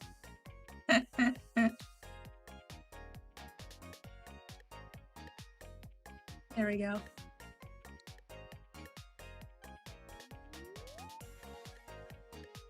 Yeah, 45-degree slicing is pretty weird. It's pretty weird. I haven't really given it a lot of thought much yet. But I mean, like, I'm used to different slicing because I mean, even resin printing prints upside down, so it's kind of a interesting challenge. Actually, let's talk about resin printing for a second and like how you have to position models and stuff, because normal FDM printing, it's nice because, like, you know, it's how we normally make things. You know, it's like if you squeeze frosting out of a, you know, frosting bag or anything like that. But resin printing is pretty interesting because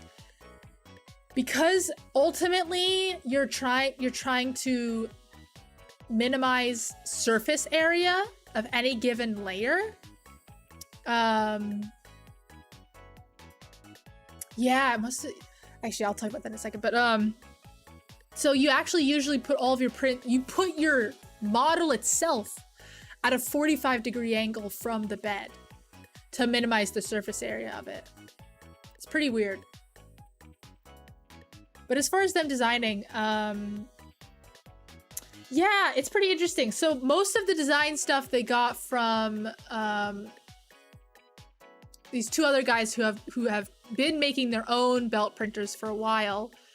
And Naomi worked with them to figure out, like, basically like what do we need to do? Like, how do we make this work?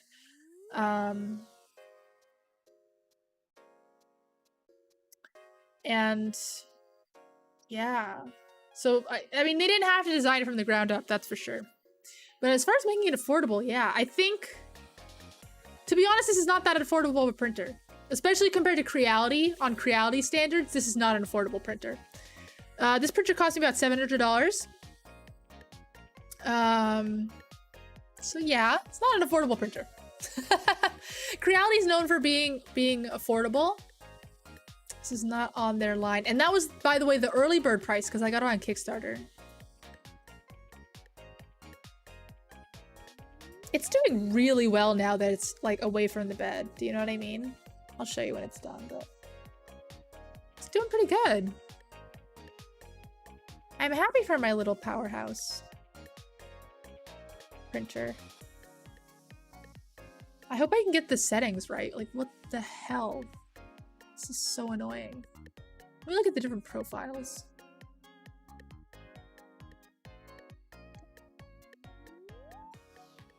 Oh, wait. Oh, no, this is right. What?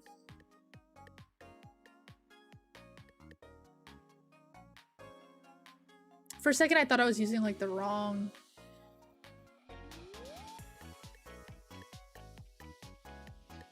settings or whatever.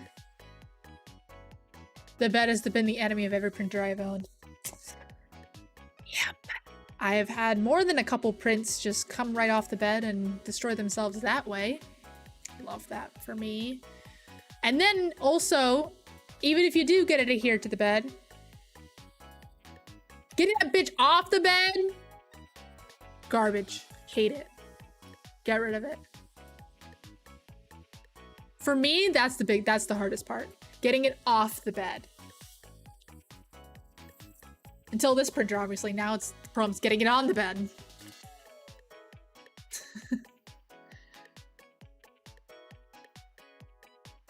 I printed like Bulma's like Dragon Ball Finder once, you know?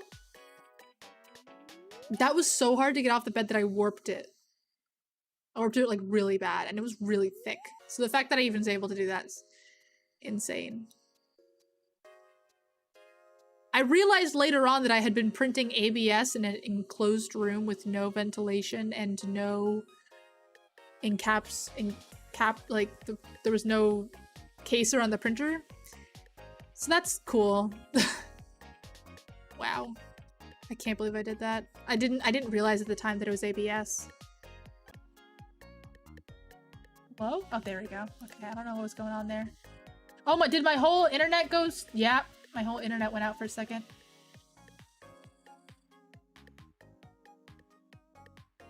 Oh God, that sounds awful, Asher.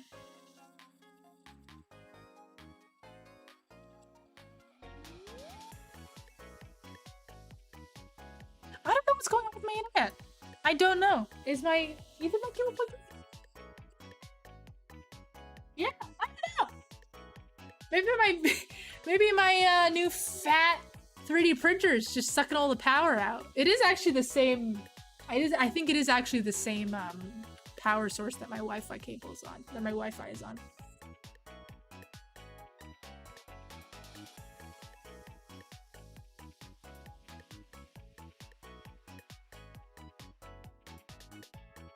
Yeah, as far as pushing the nozzle into the bed, I mean, regardless, the first time I calibrated the bed height at the beginning of the stream, it clearly was not far down enough.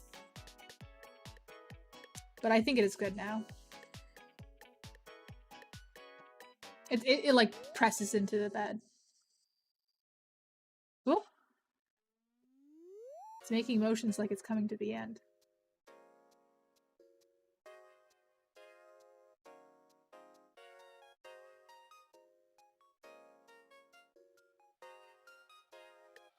Why did it go so slow on that layer?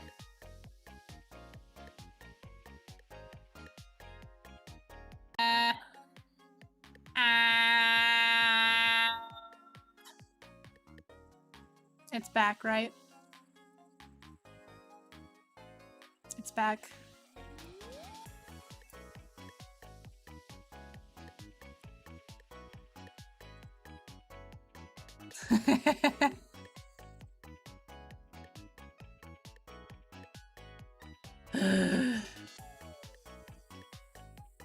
Ooh, there's a new episode of To Your Eternity.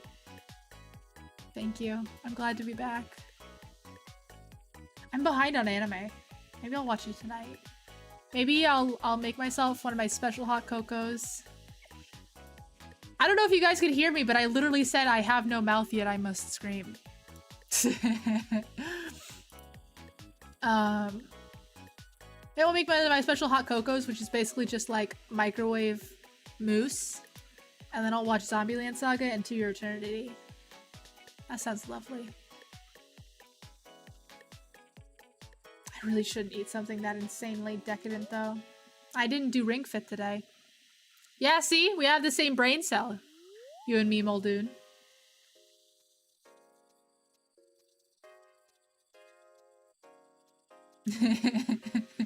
You just heard the scream that came from my not existent mouth. Such a riveting stream of me printing a cube, huh? That's just like a bright white... Actually, if I turn off the ring light, I wonder if the lighting's any better for you guys.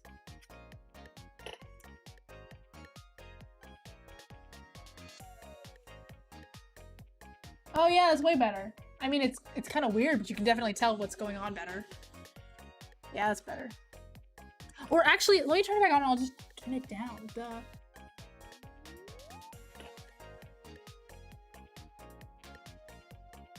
Oh, that's so much better. No, like you want to click down. Perfect. There we go.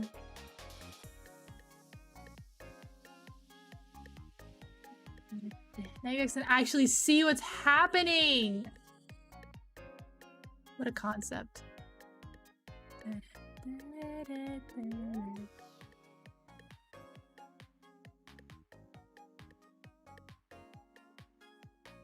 Oh, see, the problem is I cannot remove the bed, at least in the situation I was in before. And obviously in this situation, you know, it is what it is. It's a giant belt. You know, funny story, actually, when I told my mom, like, oh, Mom, I got, like, a 3D printer, and it's really cool. It has, like, a treadmill on it. Like, it has, like, treads on it. Her first thought, her first instinct, was that the printer itself moves around my apartment. And she got really upset. She's like, no, you're gonna lose your deposit with it, like, marking up all your apartment and everything. And I was like...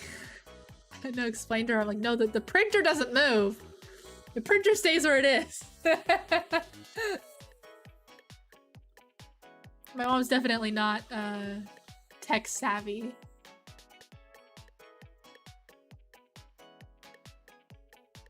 I have to say, there is something kind of comforting about the sound of a 3D printer.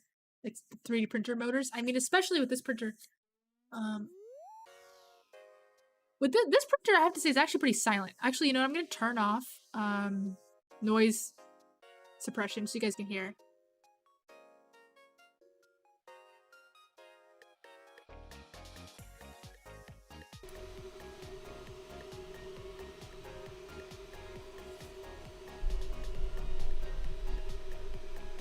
Can you hear it? The loudest thing about it is the fans on the extruder. Those are pretty loud, I have to say. But the actual motors themselves, not loud at all. So the printer just launches. I just get stabbed by my 3D printer slowly over many hours. It's like that Chinese water torture that everyone always references. Okay, we're back to noise cancellation. Oh yeah, I should turn off the BGM if you want to hear it. Good point. Da, da, da. There. Can you hear it now? It's pretty, I mean, like I said, the extruder fan is quite loud, but the motor's very silent.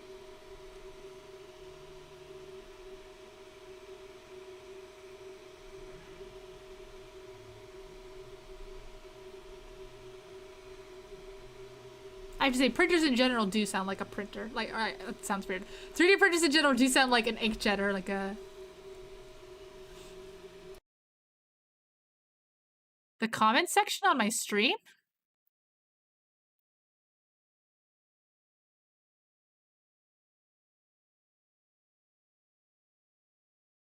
Comment section on my stream broke? What does that mean? Did I turn my mic back on? I did, yeah.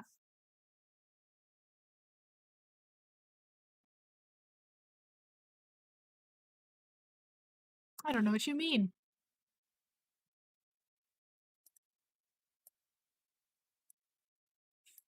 I do have comment filtering on. So sometimes comments will be... Oh, on the stream! Thank you, I understand now. I figured out, I can speak English. Whoa.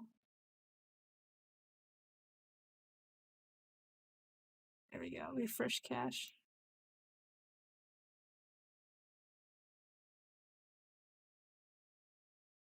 Yeah, I figured it out. I figured it out. Oh yeah, it's not important. I thought you meant like for some reason I thought you meant the comment section under the stream, and then I was like, you shouldn't be able to comment yet because the stream's it's fine. My brain went through a whole train of but I got it.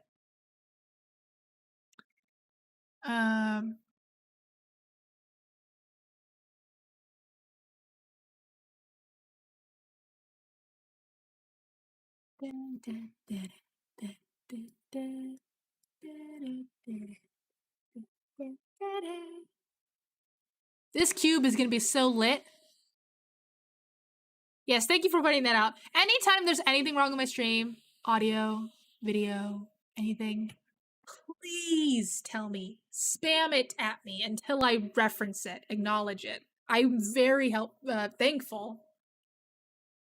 I do not want a I'm still upset that in my debut stream, I had echo on the entire time. I'm still upset about that. I will absolutely never do a reaction to my debut for that exact reason. Still makes me very upset. Oh yeah, BGM's off. See, that's what I'm talking about. Perfect.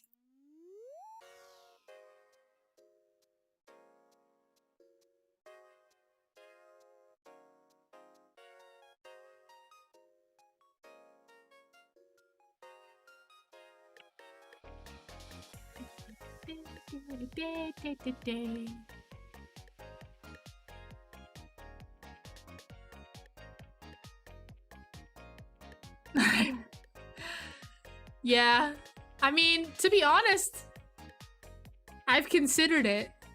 re-debuting, but I don't know, hassle. The funny thing is I've had so many new models that it's like, and I actually want to work, I have,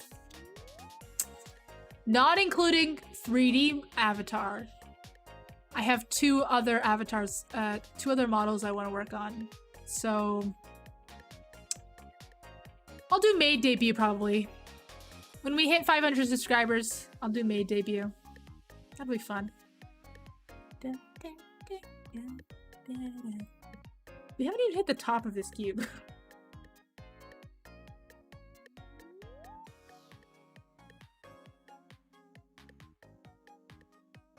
Yeah, I actually, besides maid, I recently designed another model that I want to make.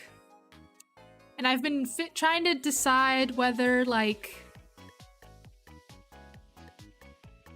I don't know, I just want to, like, surprise it on everybody, or, like, I don't know. I'm trying to figure out what to do about that.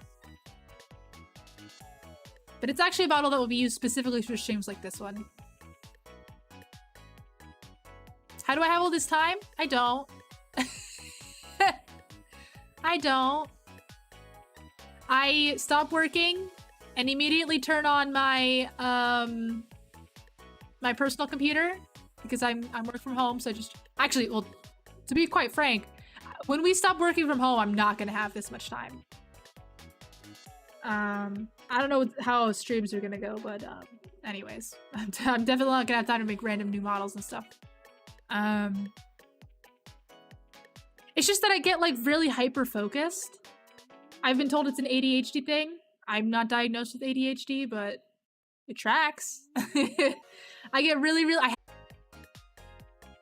Hello? Hello? Hello? Hello? I figured out what the problem was.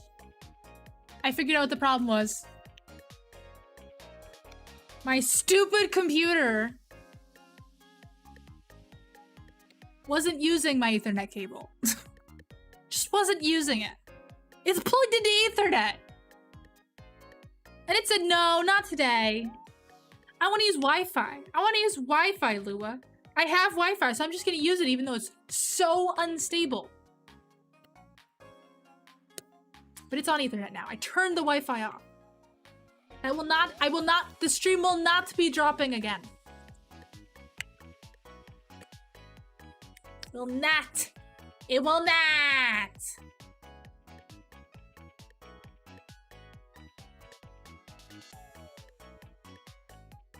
Well, hi, Mark.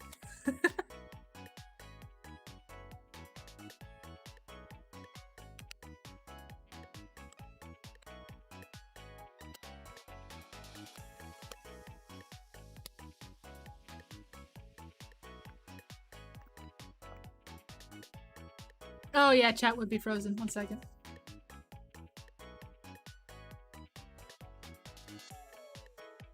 Okay, there we go.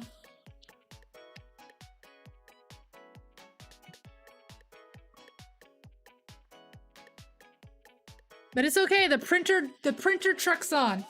The printer had no interruptions. Reject Ethernet, return to Wi-Fi.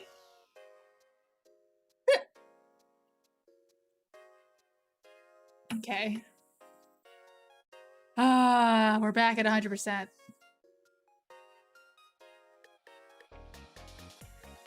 I mean, it's such a sick cube out of this. Oh my god. It will test consistency really well though, and I'll be honest, except for the very beginning, there's some really weird stuff going on at the... I don't know, but anyways, there's some really weird stuff happening at the bottom here at the very start, but besides that, this print is looking really good. Like, this print is looking immaculate. Ah! Refresh my YouTube Studio page.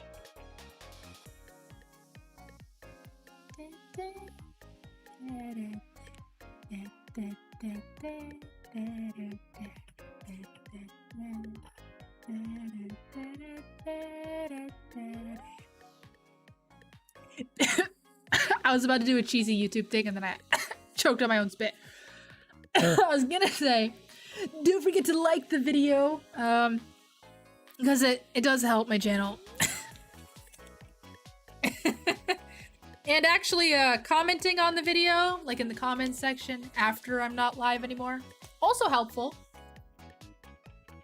But also just chatting in the chat box as you're doing is also very helpful. Yeah, see, I'm really, there's something wrong. Like, there's something wrong with my lungs, I think. Like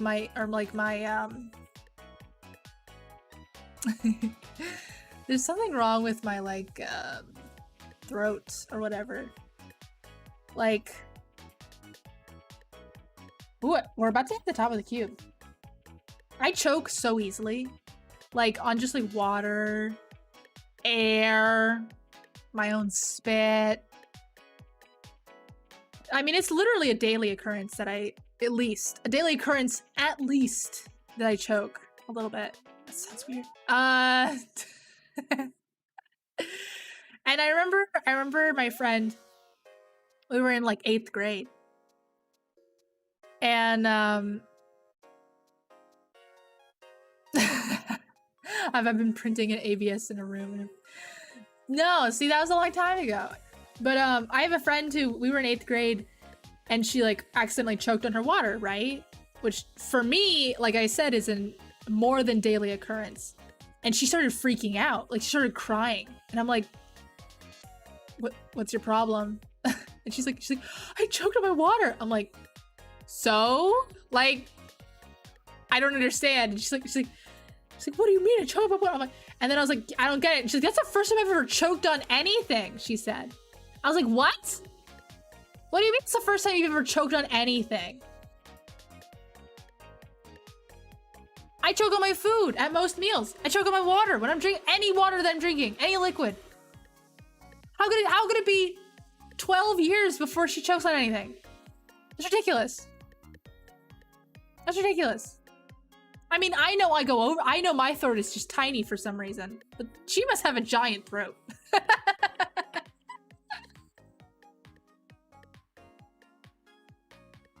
Yeah, I don't know what's going on.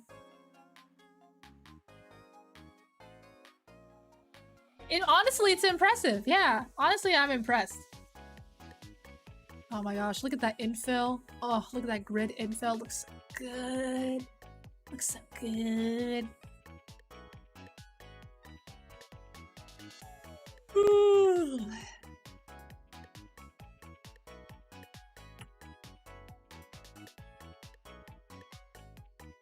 There's something weird happening on the sides. I'll show you guys when the cube is done. I guess we're only halfway through at this point, so we've got about another hour in us, I think. Oh god. Ooh. Yeah, I think we've hit exactly the halfway point. I think it was just doing the edge there. It's starting to do the edge of the corner. Yeah, I can see it. I see it on the camera.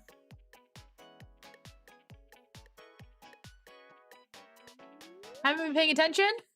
Currently, we're 3D printing something. We're 3D printing a cube. It's a cube. That's what it is. I wanted to 3D print a Kiara Takanashi KFP Kotori, you know, thing.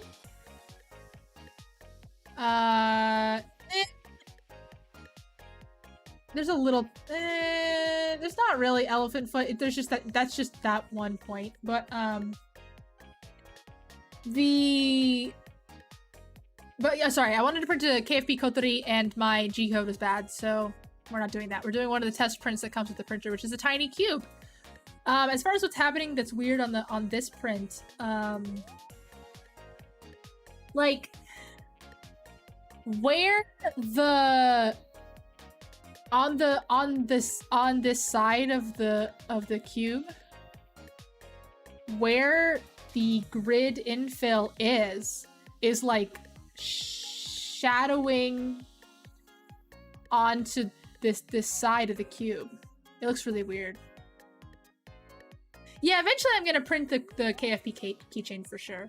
Although, to be honest, it would be much better suited to my resin printer. But I don't feel like setting up my resin printer, to be honest, so...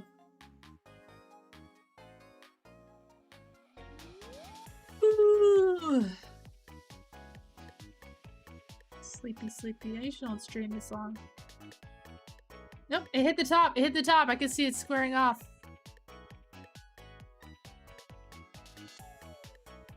Yeah, I don't know when I'll print the kotori.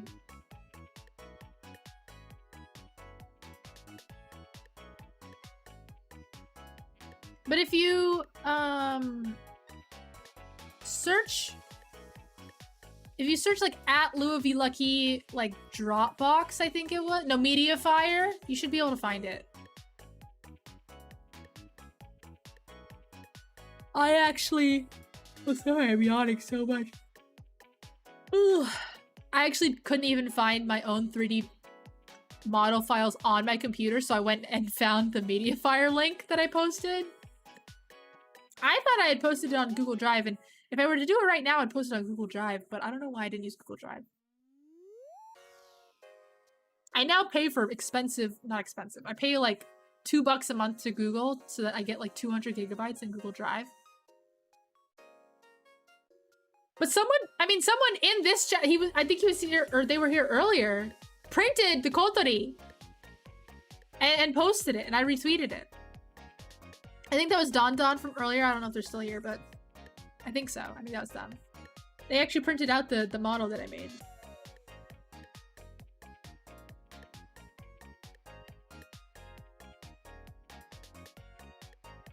It's the most exciting cube ever made.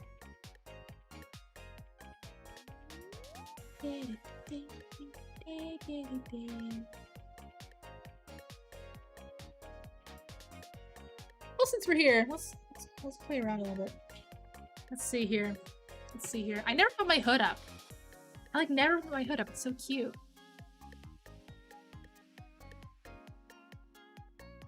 I should put my hood up more often.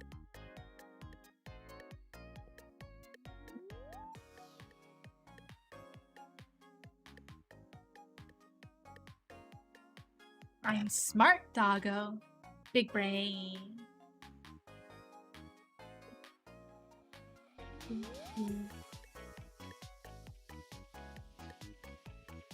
Oh, thank you for the head pat.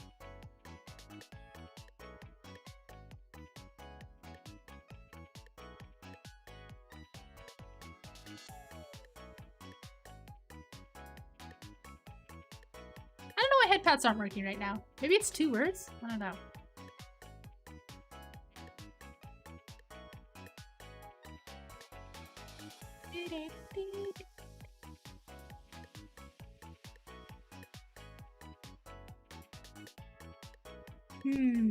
What else do I have on here?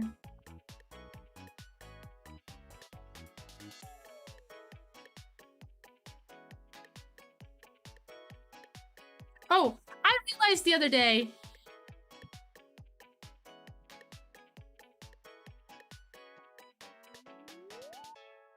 Wait, I realized there was a face I could make. And I wanted to make it.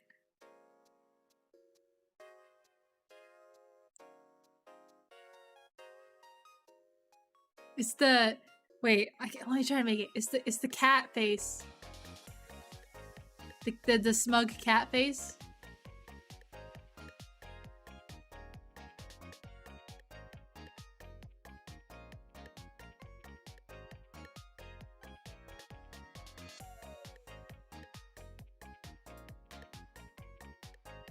Why do my eyes keep closing? Yeah, there we go. That's the closest I can get. I just have head pads turned off for some reason. I don't really know why.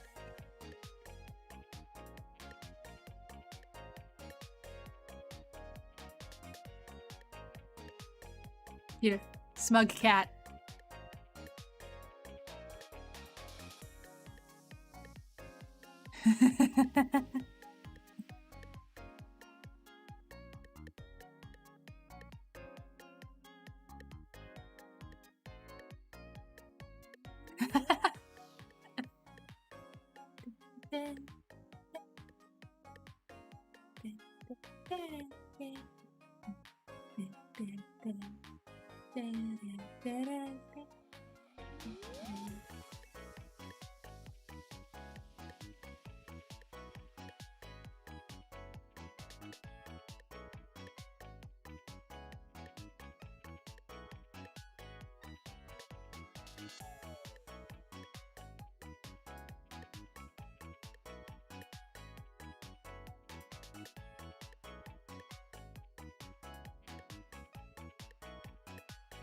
Big brain.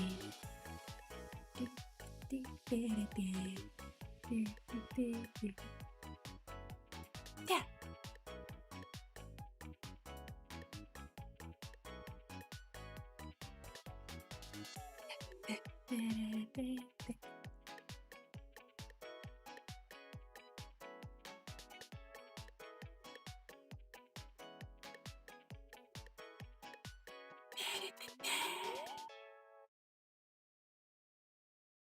I need to change up my BGM more often.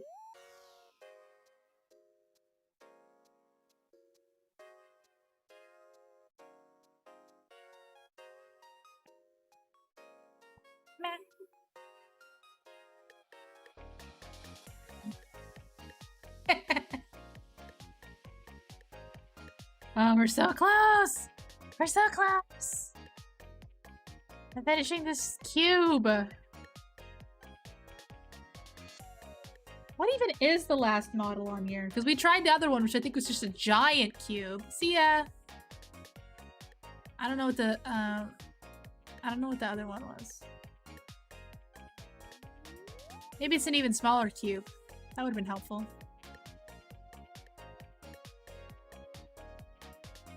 I'm just watching my 3D print through the webcam like all you guys are.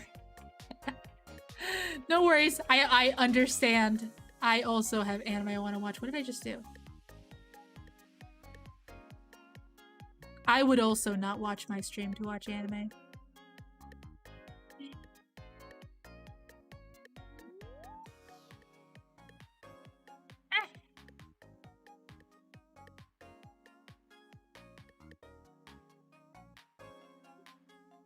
It's making fast moving noises. Ooh, that's an idea. 3D printing and an anime marathon? Oh, that's a concept. What anime should we watch? Something like maybe like robotics notes or something. Something like you know, engineering-y, techy. That's the word I'm kind of looking for. Robotics Notes is so good. I've been wanting to rewatch it. It's part of the like Steins Gate IP, I guess you could say. I got reincarnated as 3D printer. Oh my gosh.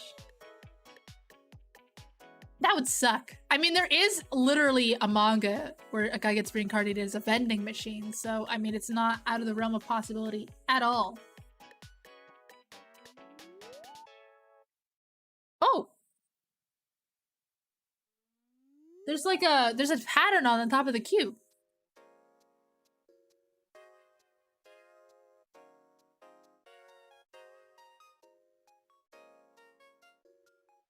Yeah, I think something like robotics notes or although I heard it was really bad. I watched most of it and enjoyed it. What's it called? I know it starts with a K. There's actually a lot of 3D printing in that anime. Wait, what's it called? I know it's on Crunchyroll. And it was about, like...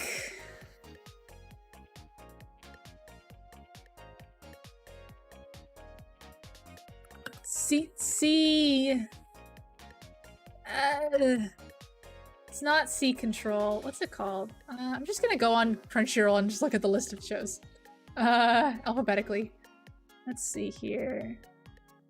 Or by genre. I bet if I look by genre, I could find it. It's like, oh, they have idols as a genre on Crunchyroll now? Heck yeah. I bet it would be under, like, sci-fi. Yeah, I bet there's not that many sci-fi anime on here.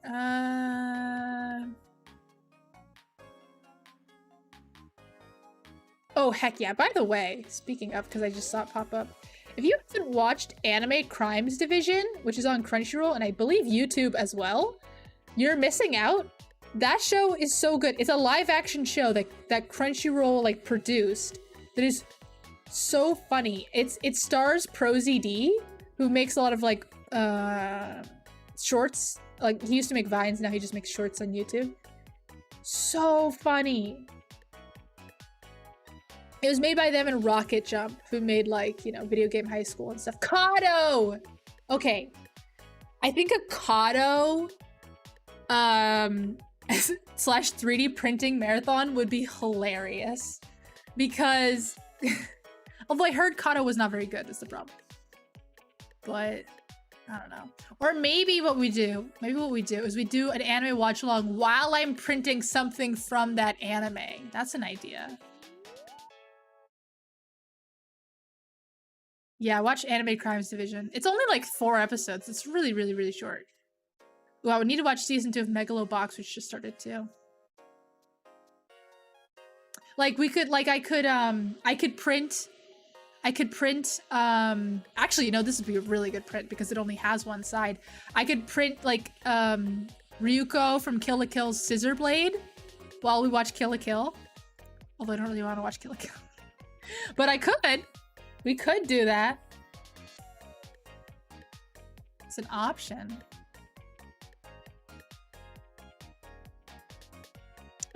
What magical girl anime does Crunchyroll have? Tell me, keeper of the records. No, not that many.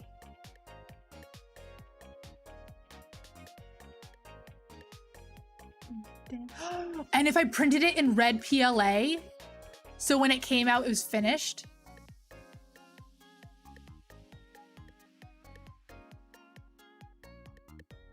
Wait, this is an idea. This is a good idea.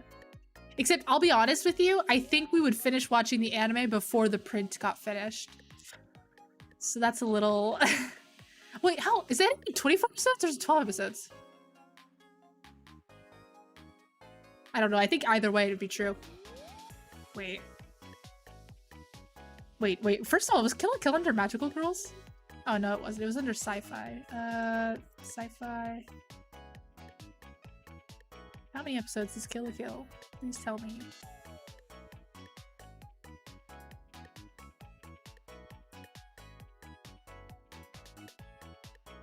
Oh, it's 25? Okay, yeah, that makes sense.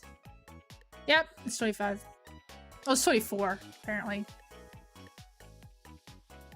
Big difference. Yeah, that would be fun. I don't really remember Kill la Kill that much, but to be honest, I remember not really liking it by the end. I don't know. I did cosplay from it though, so maybe I didn't like it. I didn't hate it that much. But yeah. Can you see that it's making like a, I don't know what it's doing. It's making some sort of pattern on the top. It's like a bump right now.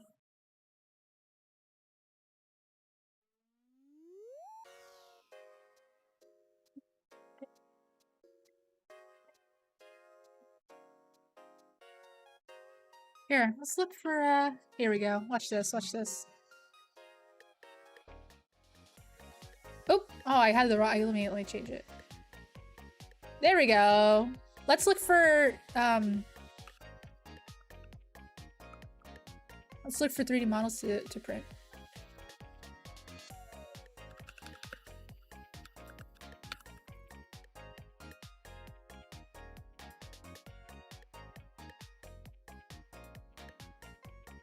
I want to just print it in one go, though. A lot of these, they clearly have, like, undersides and stuff, and I don't want to deal with that.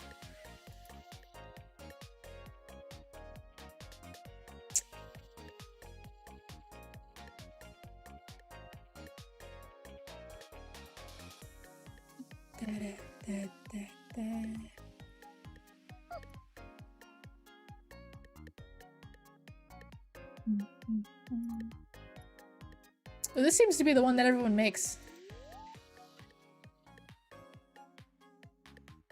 Oh, because it's in a bunch of pieces. I don't want it to be in a bunch of pieces. Oh, that's kind of cool, though. Wait, look at all this.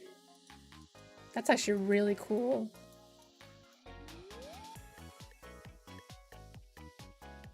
We finally see this one's good because this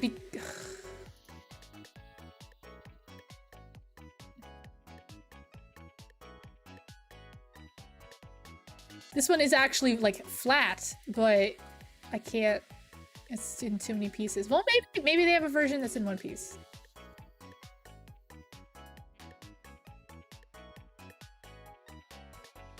I'm gonna download it and find out.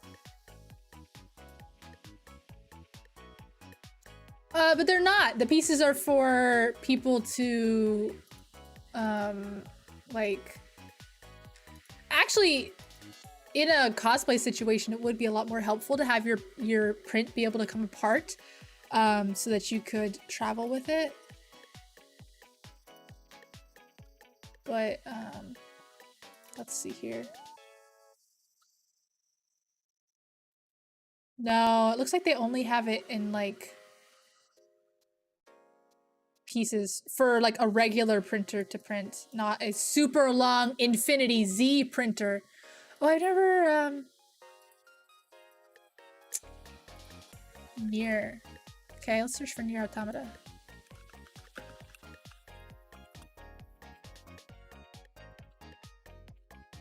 Whoa.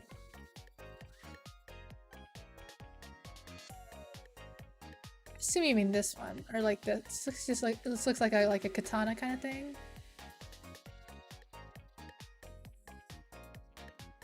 Hey, Jarn, let's look for your model.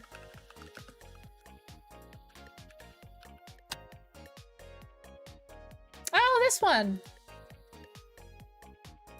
How cute.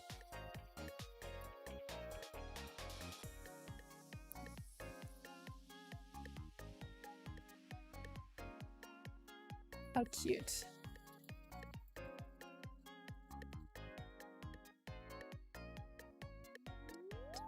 Okay, I want to find a good Nier sword.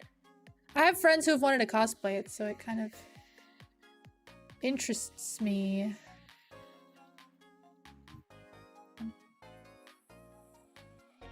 Yeah, not really any good models. I mean, there's like this one that's like colored, but usually I don't trust colored models because they're usually just like, oh, okay, I see.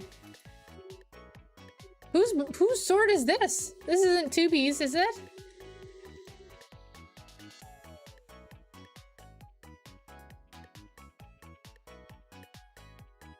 Oh my god. See, as a person with now an Infinity Z 3D printer, I don't have to deal with this. Look at this, this is hilarious. Okay.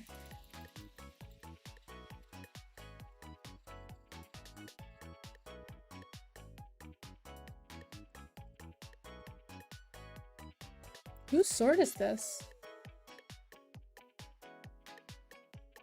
This is 2B's sword? Oh.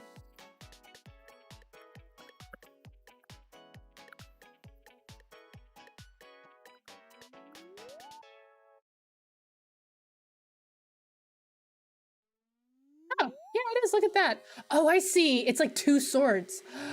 Oh, no, wait. Wait. Okay, I see. She has multiple swords. I understand.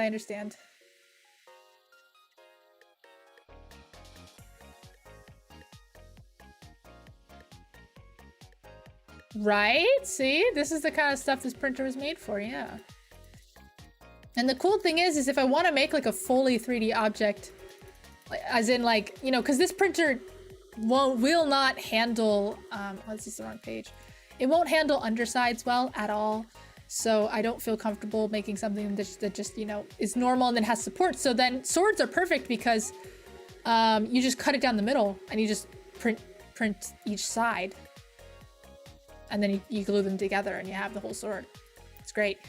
And if you wanted to, you could even leave a groove down the middle to put a support structure in, you know, like a dowel or something.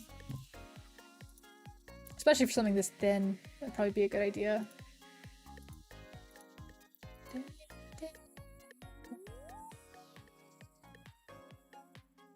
What the heck is it putting on top of this cube? It's huge. Can you guys see how big it is? It's like this huge bump on top. I don't know what model this is. How long will we be trapped here? Anyways, let's go back to surfing for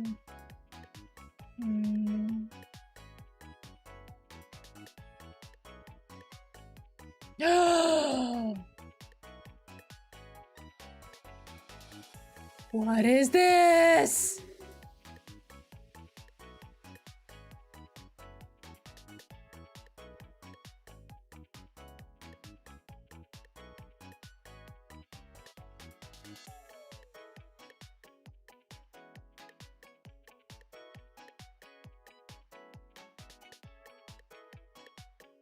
Oh my god. This is so cute.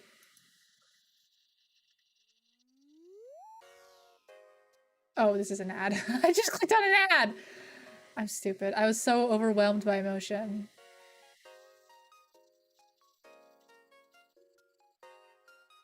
This is so cute. And of course, everyone's got the cookie. Actually, I should make cookies. I should do these. I should make some of these and make some cookies. That sounds really delightful. And then there's this Corone, which I'm sure is just the MMD model or something. And then yeah, probably.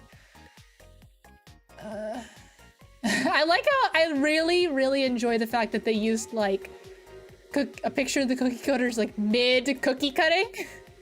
That brings me a lot of joy. See, here's the problem. Unfortunately, because I have this kind of printer, cookie cutters are actually quite difficult for me to do. I actually can't really do them. Which is kind of a bummer, but so I guess maybe I won't do cookie cutters. Oh!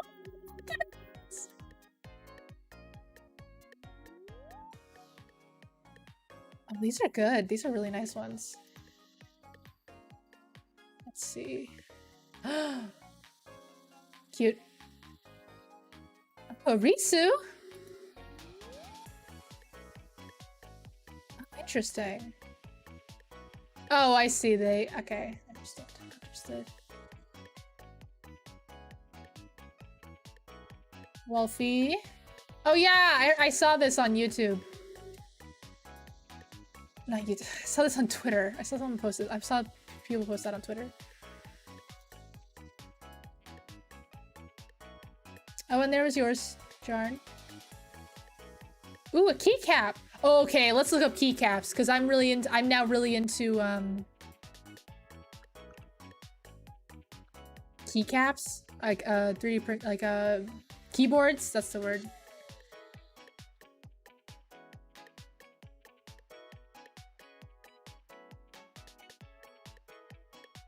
This guy needs to mess with his extrusion. Jeez. Ooh.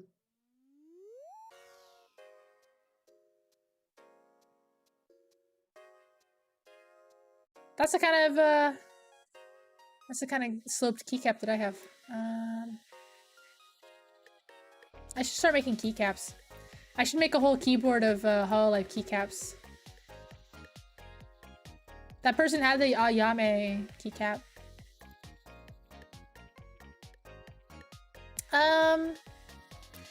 It might be difficult for my belt printer, but it's not difficult for my resin printer, which is probably what I would use, to be honest, because if I print it on my resin printer, it'll be clear, so.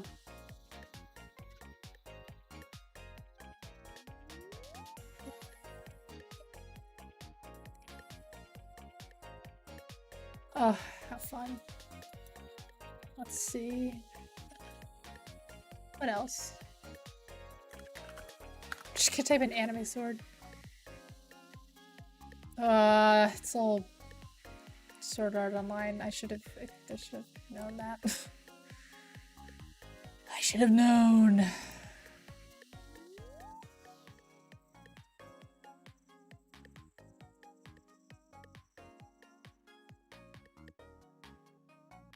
I need to be more specific.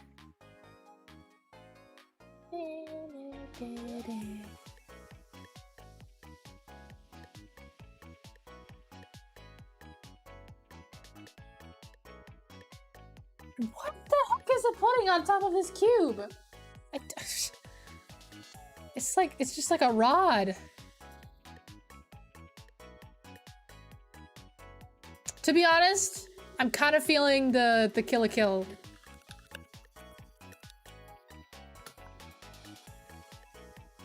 Yeah, I'd have to search for specific swords. I'm kind of feeling making the scissor sword. I would just buy red PLA and it's like done. Rave Master? I'll look up for Rave Master. Rave Master. Sword. I don't really know it. I don't know what Rave Master is or anything about it, but oh.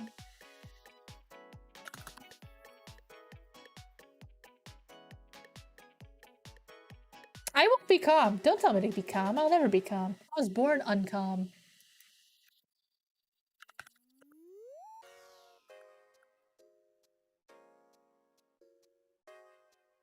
Oh, how about this?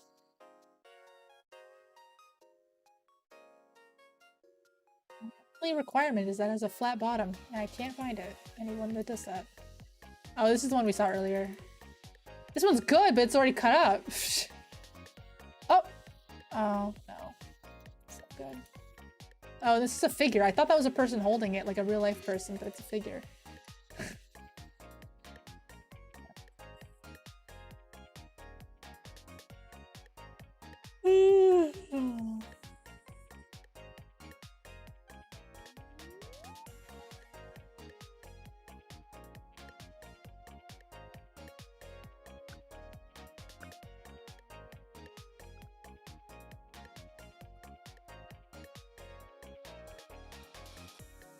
Ooh, Sketchfab. Love Sketchfab. But no, a lot of these aren't downloadable, and even if they are, these aren't made for 3D printing. Usually, sometimes.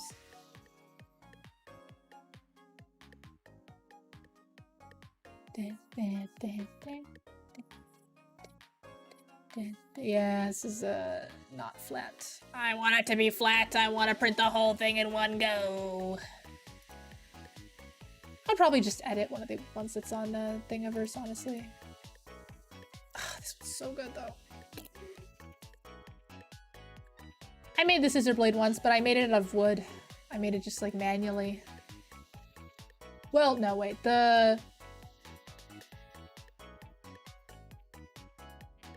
maybe I did make the whole thing manually. For some reason in my head, I was thinking that maybe I made the handle part on CNC, but I know, I think I did the whole thing manually. What I used to do when I did a lot of cosplay props is you get a big roll of paper, or like you draw out the thing in perfect scale, just like on a piece of paper, first of all. And then you redraw it to scale on a huge piece of paper, like 1:1. And then you just literally use that giant piece of paper version as your like template, especially when it's something flat and wood like that, like a sword.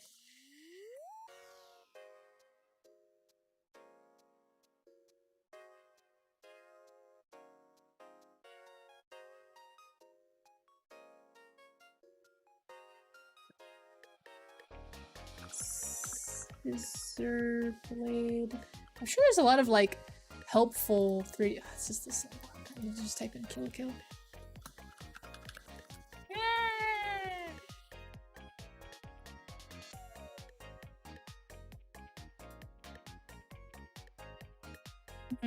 Which one should I use? I feel like a lot of people make it too stubby. Like this is literally perfect proportion. But some people make it too thin, and some people make it too stubby. This person, I think, made it too stubby if I had to guess, but I can't really tell. So, okay, actually. No, it's too short. Yeah, it's too short.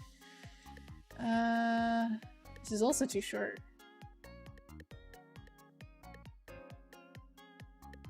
This I really can't tell. Ooh, they at least cut it in half for me. Ooh, that's tempting, to be honest. I can always make it longer. Maybe I'll just go with this one. Okay, download it.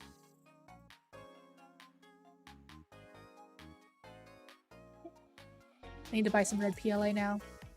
Why am I even getting this? I'm not gonna cosplay this.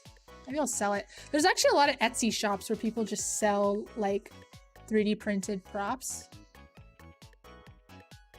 Maybe once the pandemic's over, there'll be a boom in cosplay needs.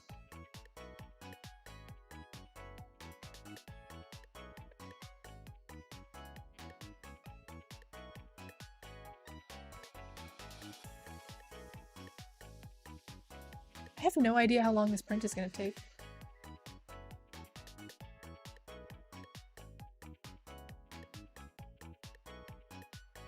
I want to print out this takodachi. I kind of do. How do you even put it together?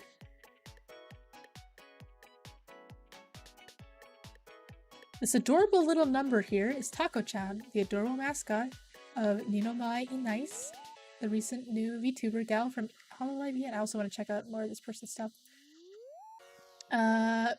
Featuring movable tentacles, ear flaps, and halo, there's quite a few poses to be made. It's printed on a UP Plus 2 printer and handmade painted UP Plus 2 printer and hand painted with Vallejo acrylic paints and satin finished top coat. Important, the model will have to be printed in ABS or similar filament, as more brittle filaments like PLA might snap when attaching the maybe I can't make my staffs and stuff in PLA. Probably the Kill la Kill sword will be fine, but probably like a Cardcaptor Sakura staff would probably be pretty rough.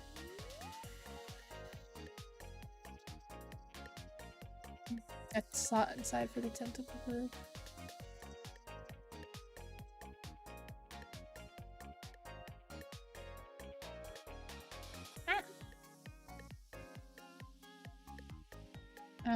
Okay, I think I understand.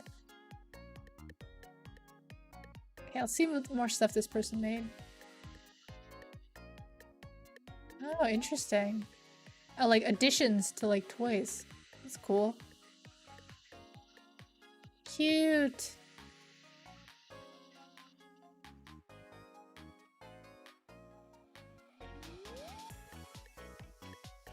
Pokemon. Ah! I accidentally made a full screen. Stop. Ooh, like a chess set. That's cool. Oops, didn't mean to do that. Okay.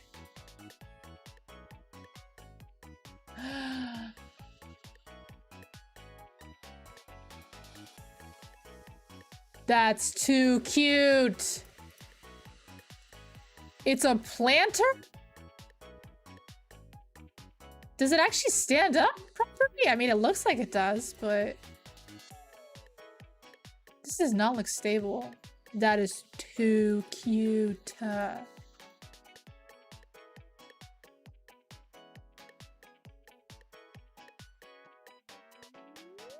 Ooh, yeah, like something to like hold my Switch games would be great.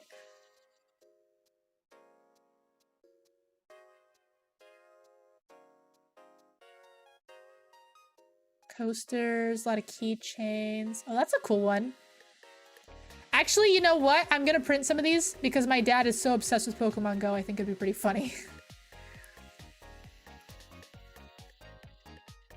A Minecraft sword. See, the fun thing about a Minecraft sword is that it's so easy to make out of foam that I don't even want to spend the PLA to make it like out of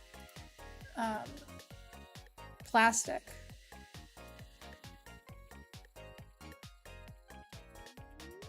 You can also buy one at Party City for like $3.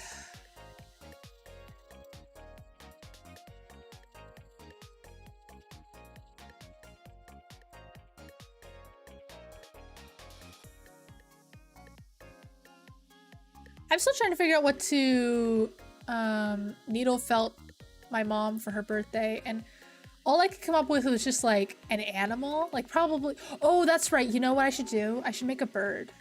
My parents have gotten really into bird watching. I should make a little bird. I think she would really love that, actually. But what kind of bird?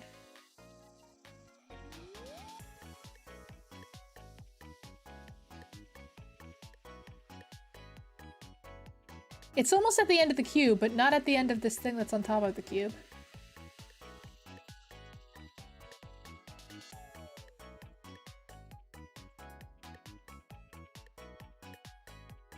Especially because my mom, like, she likes to decorate her Christmas tree in kind of like a bohemian kind of way, so I think a bird would fit that really well. Oh yeah, the buff Pokemon. Ooh, a Slowpoke! My friend really likes Slowpoke. You know that saying, like, when you have a hammer, everything looks like a nail? That's very true of 3D printing. When you have a 3D printer, everything looks like it could be solved by 3D printing. My dad needs one of these. If only I had a flat 3D printer. See, now I want to get another 3D printer. Oh no. How many pieces does this come in? Okay, I see. Oh my god. I have to make this.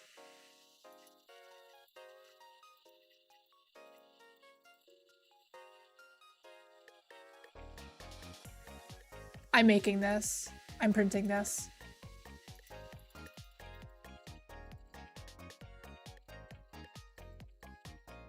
But I don't think he would use it. Okay. I've mentioned this before. But the way he plays Pokemon Go, you can see on mouse, right? Yeah. The way he plays Pokemon Go is when he swipes, his arm goes all the way into the air and he like holds his arm in the air. So he goes, whoa, whoa. So I don't think this would help him necessarily, but it is a very funny gift regardless.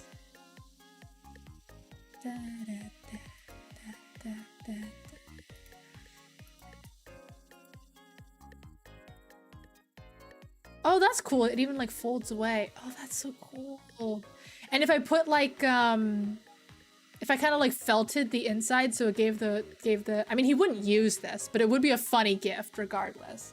And if I'm getting the red PLA anyways for the Kill a Kill sword, like, this is pennies on the dollar, baby. Except the electricity I spend to print it is more than printing it itself. Oh, it even has room for taking your. I think I am gonna make this. I'm gonna download the files. Oh, didn't mean to do that. Download files. This is so funny. Yeah, I need to go buy red PLA apparently. There's a place near me where you can just like pick it up, so I'm hoping that they're open again because they were closed for a really long time. Actually, I'm gonna Google it on a different computer.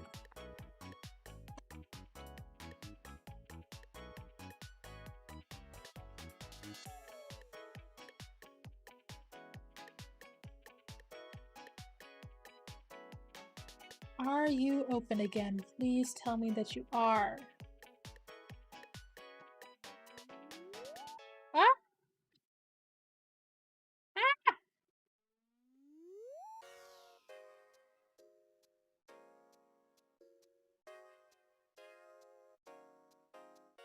No!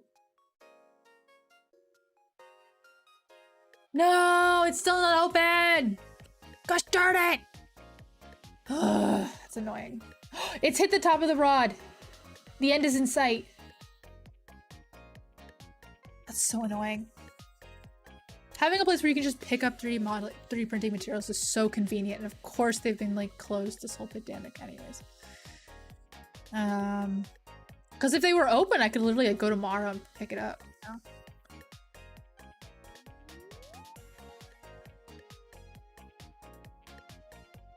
Oh, this is so cool. This is so cool. What the heck? Actually, I think my dad would appreciate Pokemon chess pieces too. He likes chess.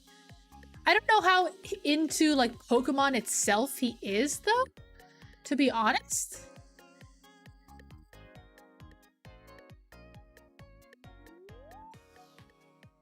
Oh, yep. I'm making him this. I'm making him this to put on his desk. Yep. Yep, this is happening. Yes, this is happening. What?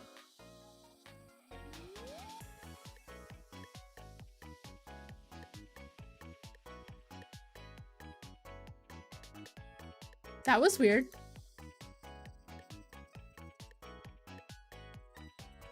That wasn't an ad. I don't know what that was.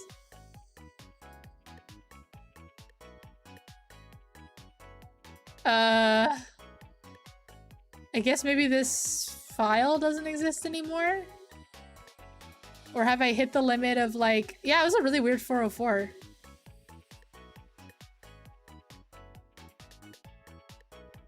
That was weird.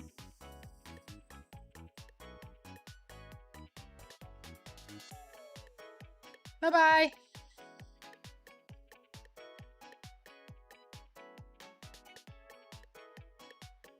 Deadpool Pikachu.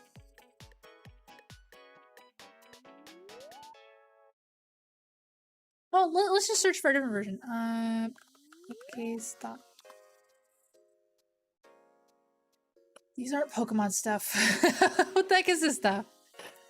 Because it's like Pokemon. Gotta catch them all. Oh, come on. Oh, Pokemon stop. Oh, here we go. It was this. Like, it was this thing.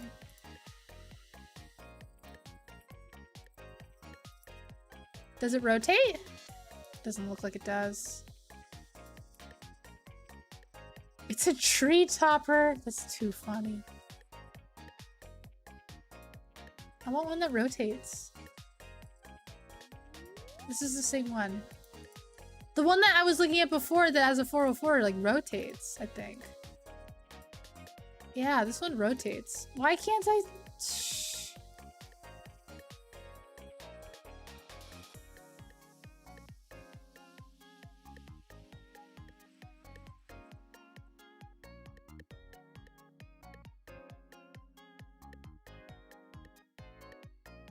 I'm gonna try one more time. Yeah, I'm just gonna refresh.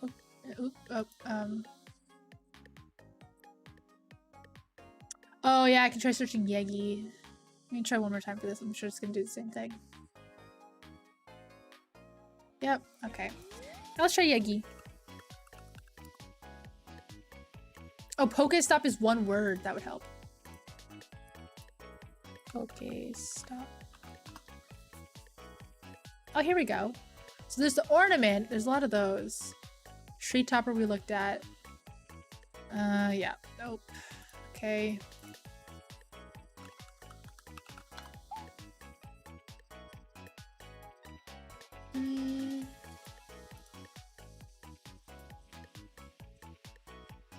Oh, here's the one. Here's the one that we saw on the other site. It just takes me to Thingiverse. So that's the same page.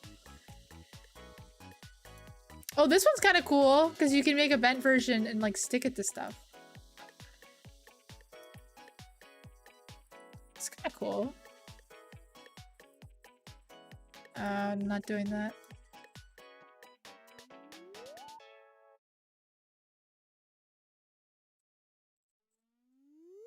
Okay, well, I'll like save this. I'll save that off and deal with it later.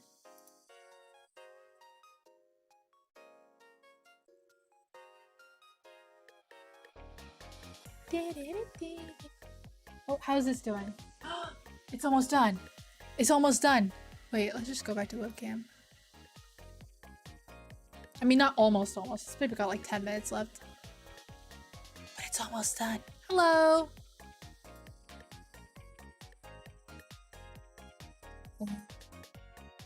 And then we can evaluate it. We can evaluate how good it is.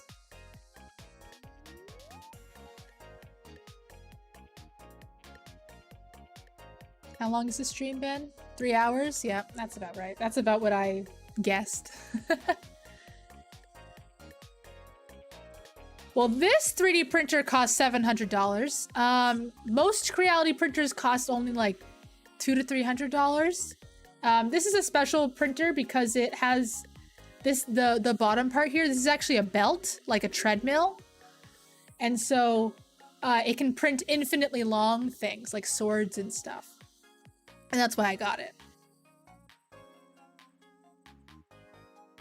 And actually, I think this printer is way more than $700. I think $700 was like the early bird price. I think it's like a, well, I guess we can look. Wait. Creality CR-30. If you wanted to buy this printer right now, it would be $1,100 or $1,000. I guess it's $1,000. But I got this special Kickstarter version, so it's $700.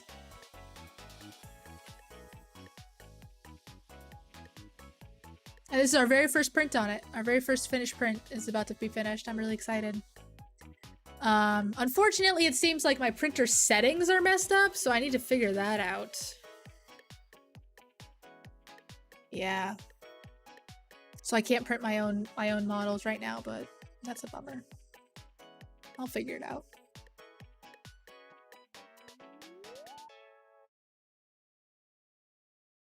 Oh, it's too late for me to be streaming. Go to sleep. But we're almost there, it's okay. I want to start getting used to like just having prints going while I'm working, like during the day, so that I can start printing more stuff. Yeah. Actually, funny story. I thought that this was the first belt printer available to consumers as well. Apparently, it's not. But it's. I looked into the other one. The other one I think is called like Black Belt or something like that. Or I don't know. But the other one didn't seem like it was very popular for some reason. I don't really know what happened there.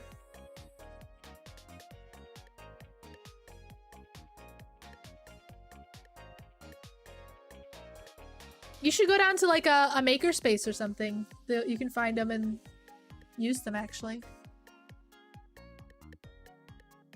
Shipped from China from April 20th. Oh, you can get it as early as tomorrow.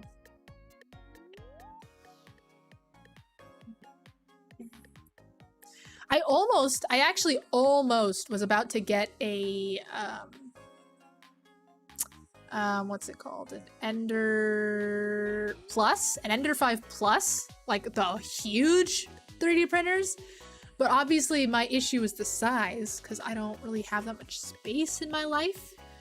But because I want to do props and stuff. And then that's when they, as I was trying to figure that out, that's when they came out with this one. So, you know, everything happens for a reason.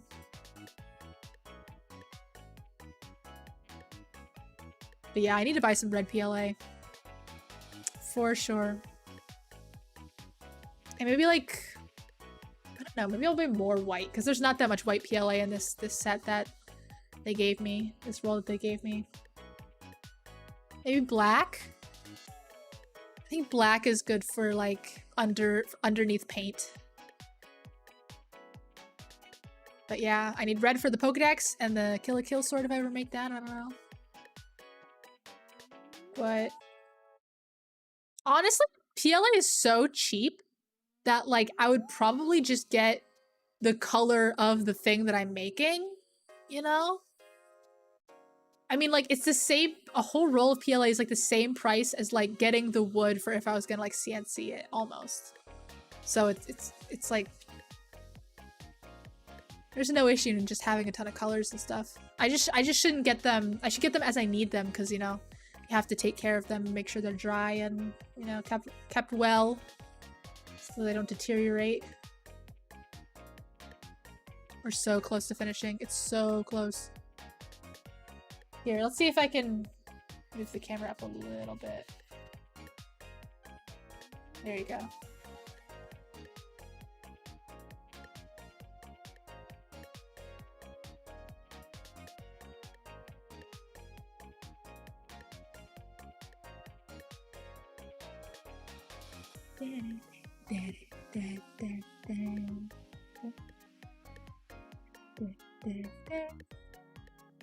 Oh wow, the build volume for Ender 5 Plus is pretty huge, isn't it though? 350 milliliters by milliliters. What's wrong with me?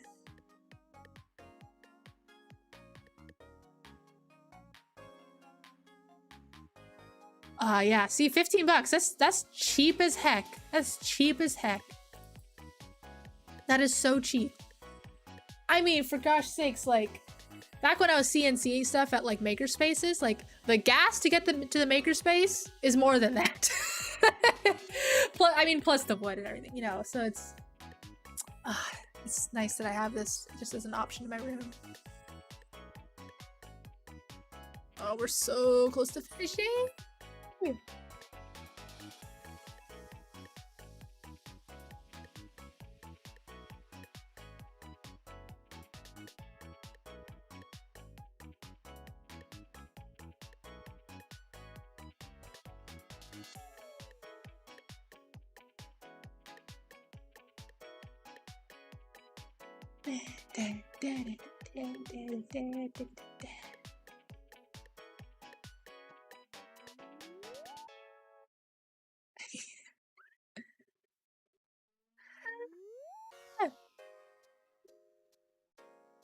Oh my gosh. Oh my gosh.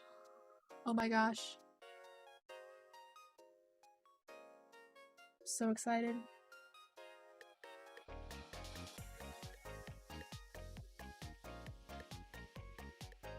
You know, honestly, this stream was not nearly as much as I don't know what the word is. Poop storm? I thought it was gonna be. I thought this stream was gonna be a real mess. I thought I wasn't even gonna get the printer to work or anything. I just kind of have to expect the worst at this point for all my streams. So I'm really happy. You guys, we made a print.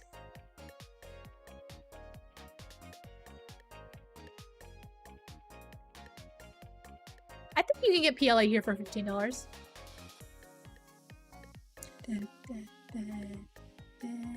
But it's exciting that I even get to start thinking about shopping for PLA and stuff like that, because that just wasn't really an option for me before.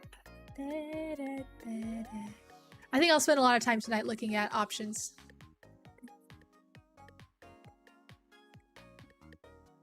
It kind of does look like a hammer. I believe that this, it's been printing for about 2 hours. I think the first hour was us just troubleshooting. But yeah, it's been printing for 2 hours.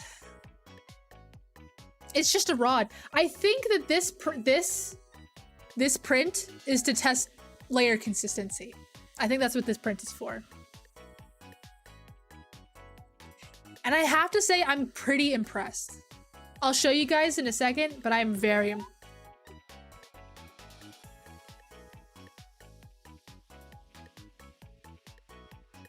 What was that sound? Oh, that was the belt.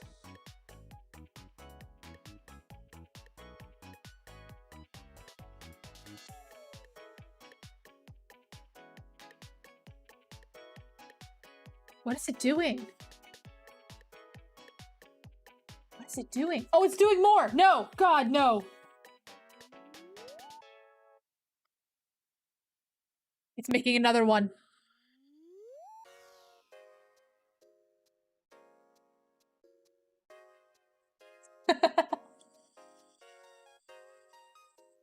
Okay. Are you guys ready?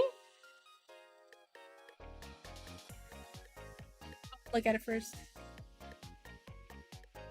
Yeah, there was some layering inconsistency issues, actually. Oh, what the heck is that?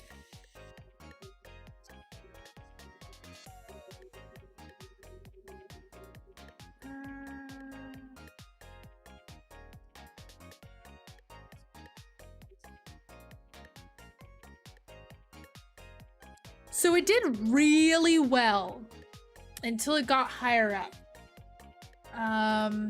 Okay, let's see if the camera will adjust properly.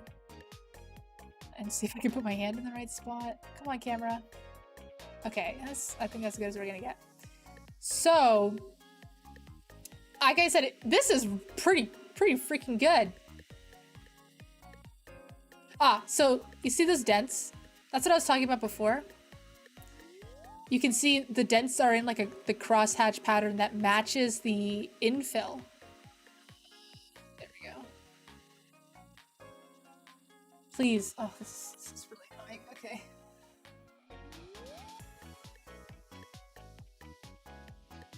See that at the top of the... Here? Oh gosh, this is really hard to do. Wait, let me move my... There we go, that's a little better. See that? Here? It's a little strange. And then, here, it really started messing up. So as it got higher up, it started to have more inconsistencies. Weirdly, they look like extruder inconsistencies. A little bit of like wobble, a little tiny bit, but mostly this definitely seems to be extruder issues. Adjust.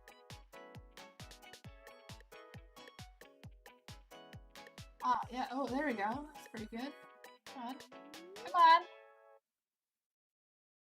Oh, yeah, there we go. See that? Yeah, you can see really good there. See the weird bumps and stuff on the rod? There's a really weird bump that just goes all the way up, which I think is probably an axis issue. But it didn't have any issues until it got to that point. The whole cube itself is perfectly fine. And then this is just the, this right here is a little bit of a lip, but it is just to adhere. I think I could tear this off very easily. It's not an issue at all. But yeah, so besides the higher up, it did really, really well. Like, oh my gosh.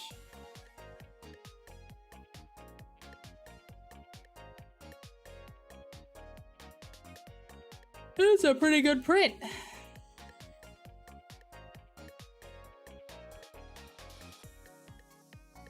Yeah, it's like a little bottle of nail polish. Night, Grolix. The print is good. The print finished. It went pretty okay.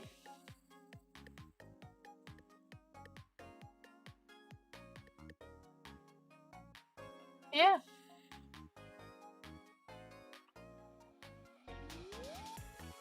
Yeah. This was a success. This was a success. Could the cooler blower fan be affecting the layers? Could be. Could be. It is extremely possible that it just, as we went on here, it got way warmer in my room because of my streaming setup and everything. So that's definitely possible. Maybe if I just put it in a more of an open air situation, it wouldn't be an issue. Honestly, that's not even that bad. Like, that's not even that bad. I'll take that.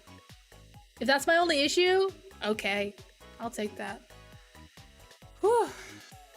Thank you guys all so much for coming. I'm so excited that we got this done. Like, oh my god. We printed something together.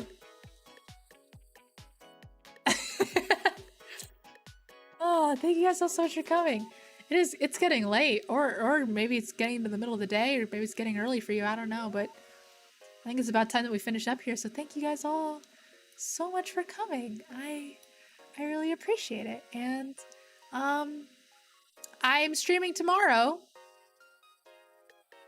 Oh, I'm streaming Beat Saber tomorrow on Twitch. My Twitch link is down in the description. You can find it there. You can come request some songs on Beat Saber. It'll be a lot of fun. I haven't played Beat Saber in a bit. And, please come. Thank you guys all so much for coming. I'm so happy. And you guys are super helpful. So many informed people in the chat. Y'all need to sleep more, honestly. Honestly. So I prioritize sleep over everything else. It's so important. Unless I'm really hyper fixating on something and then I do that and then I fall asleep. Anyways, okay. Good night, everybody.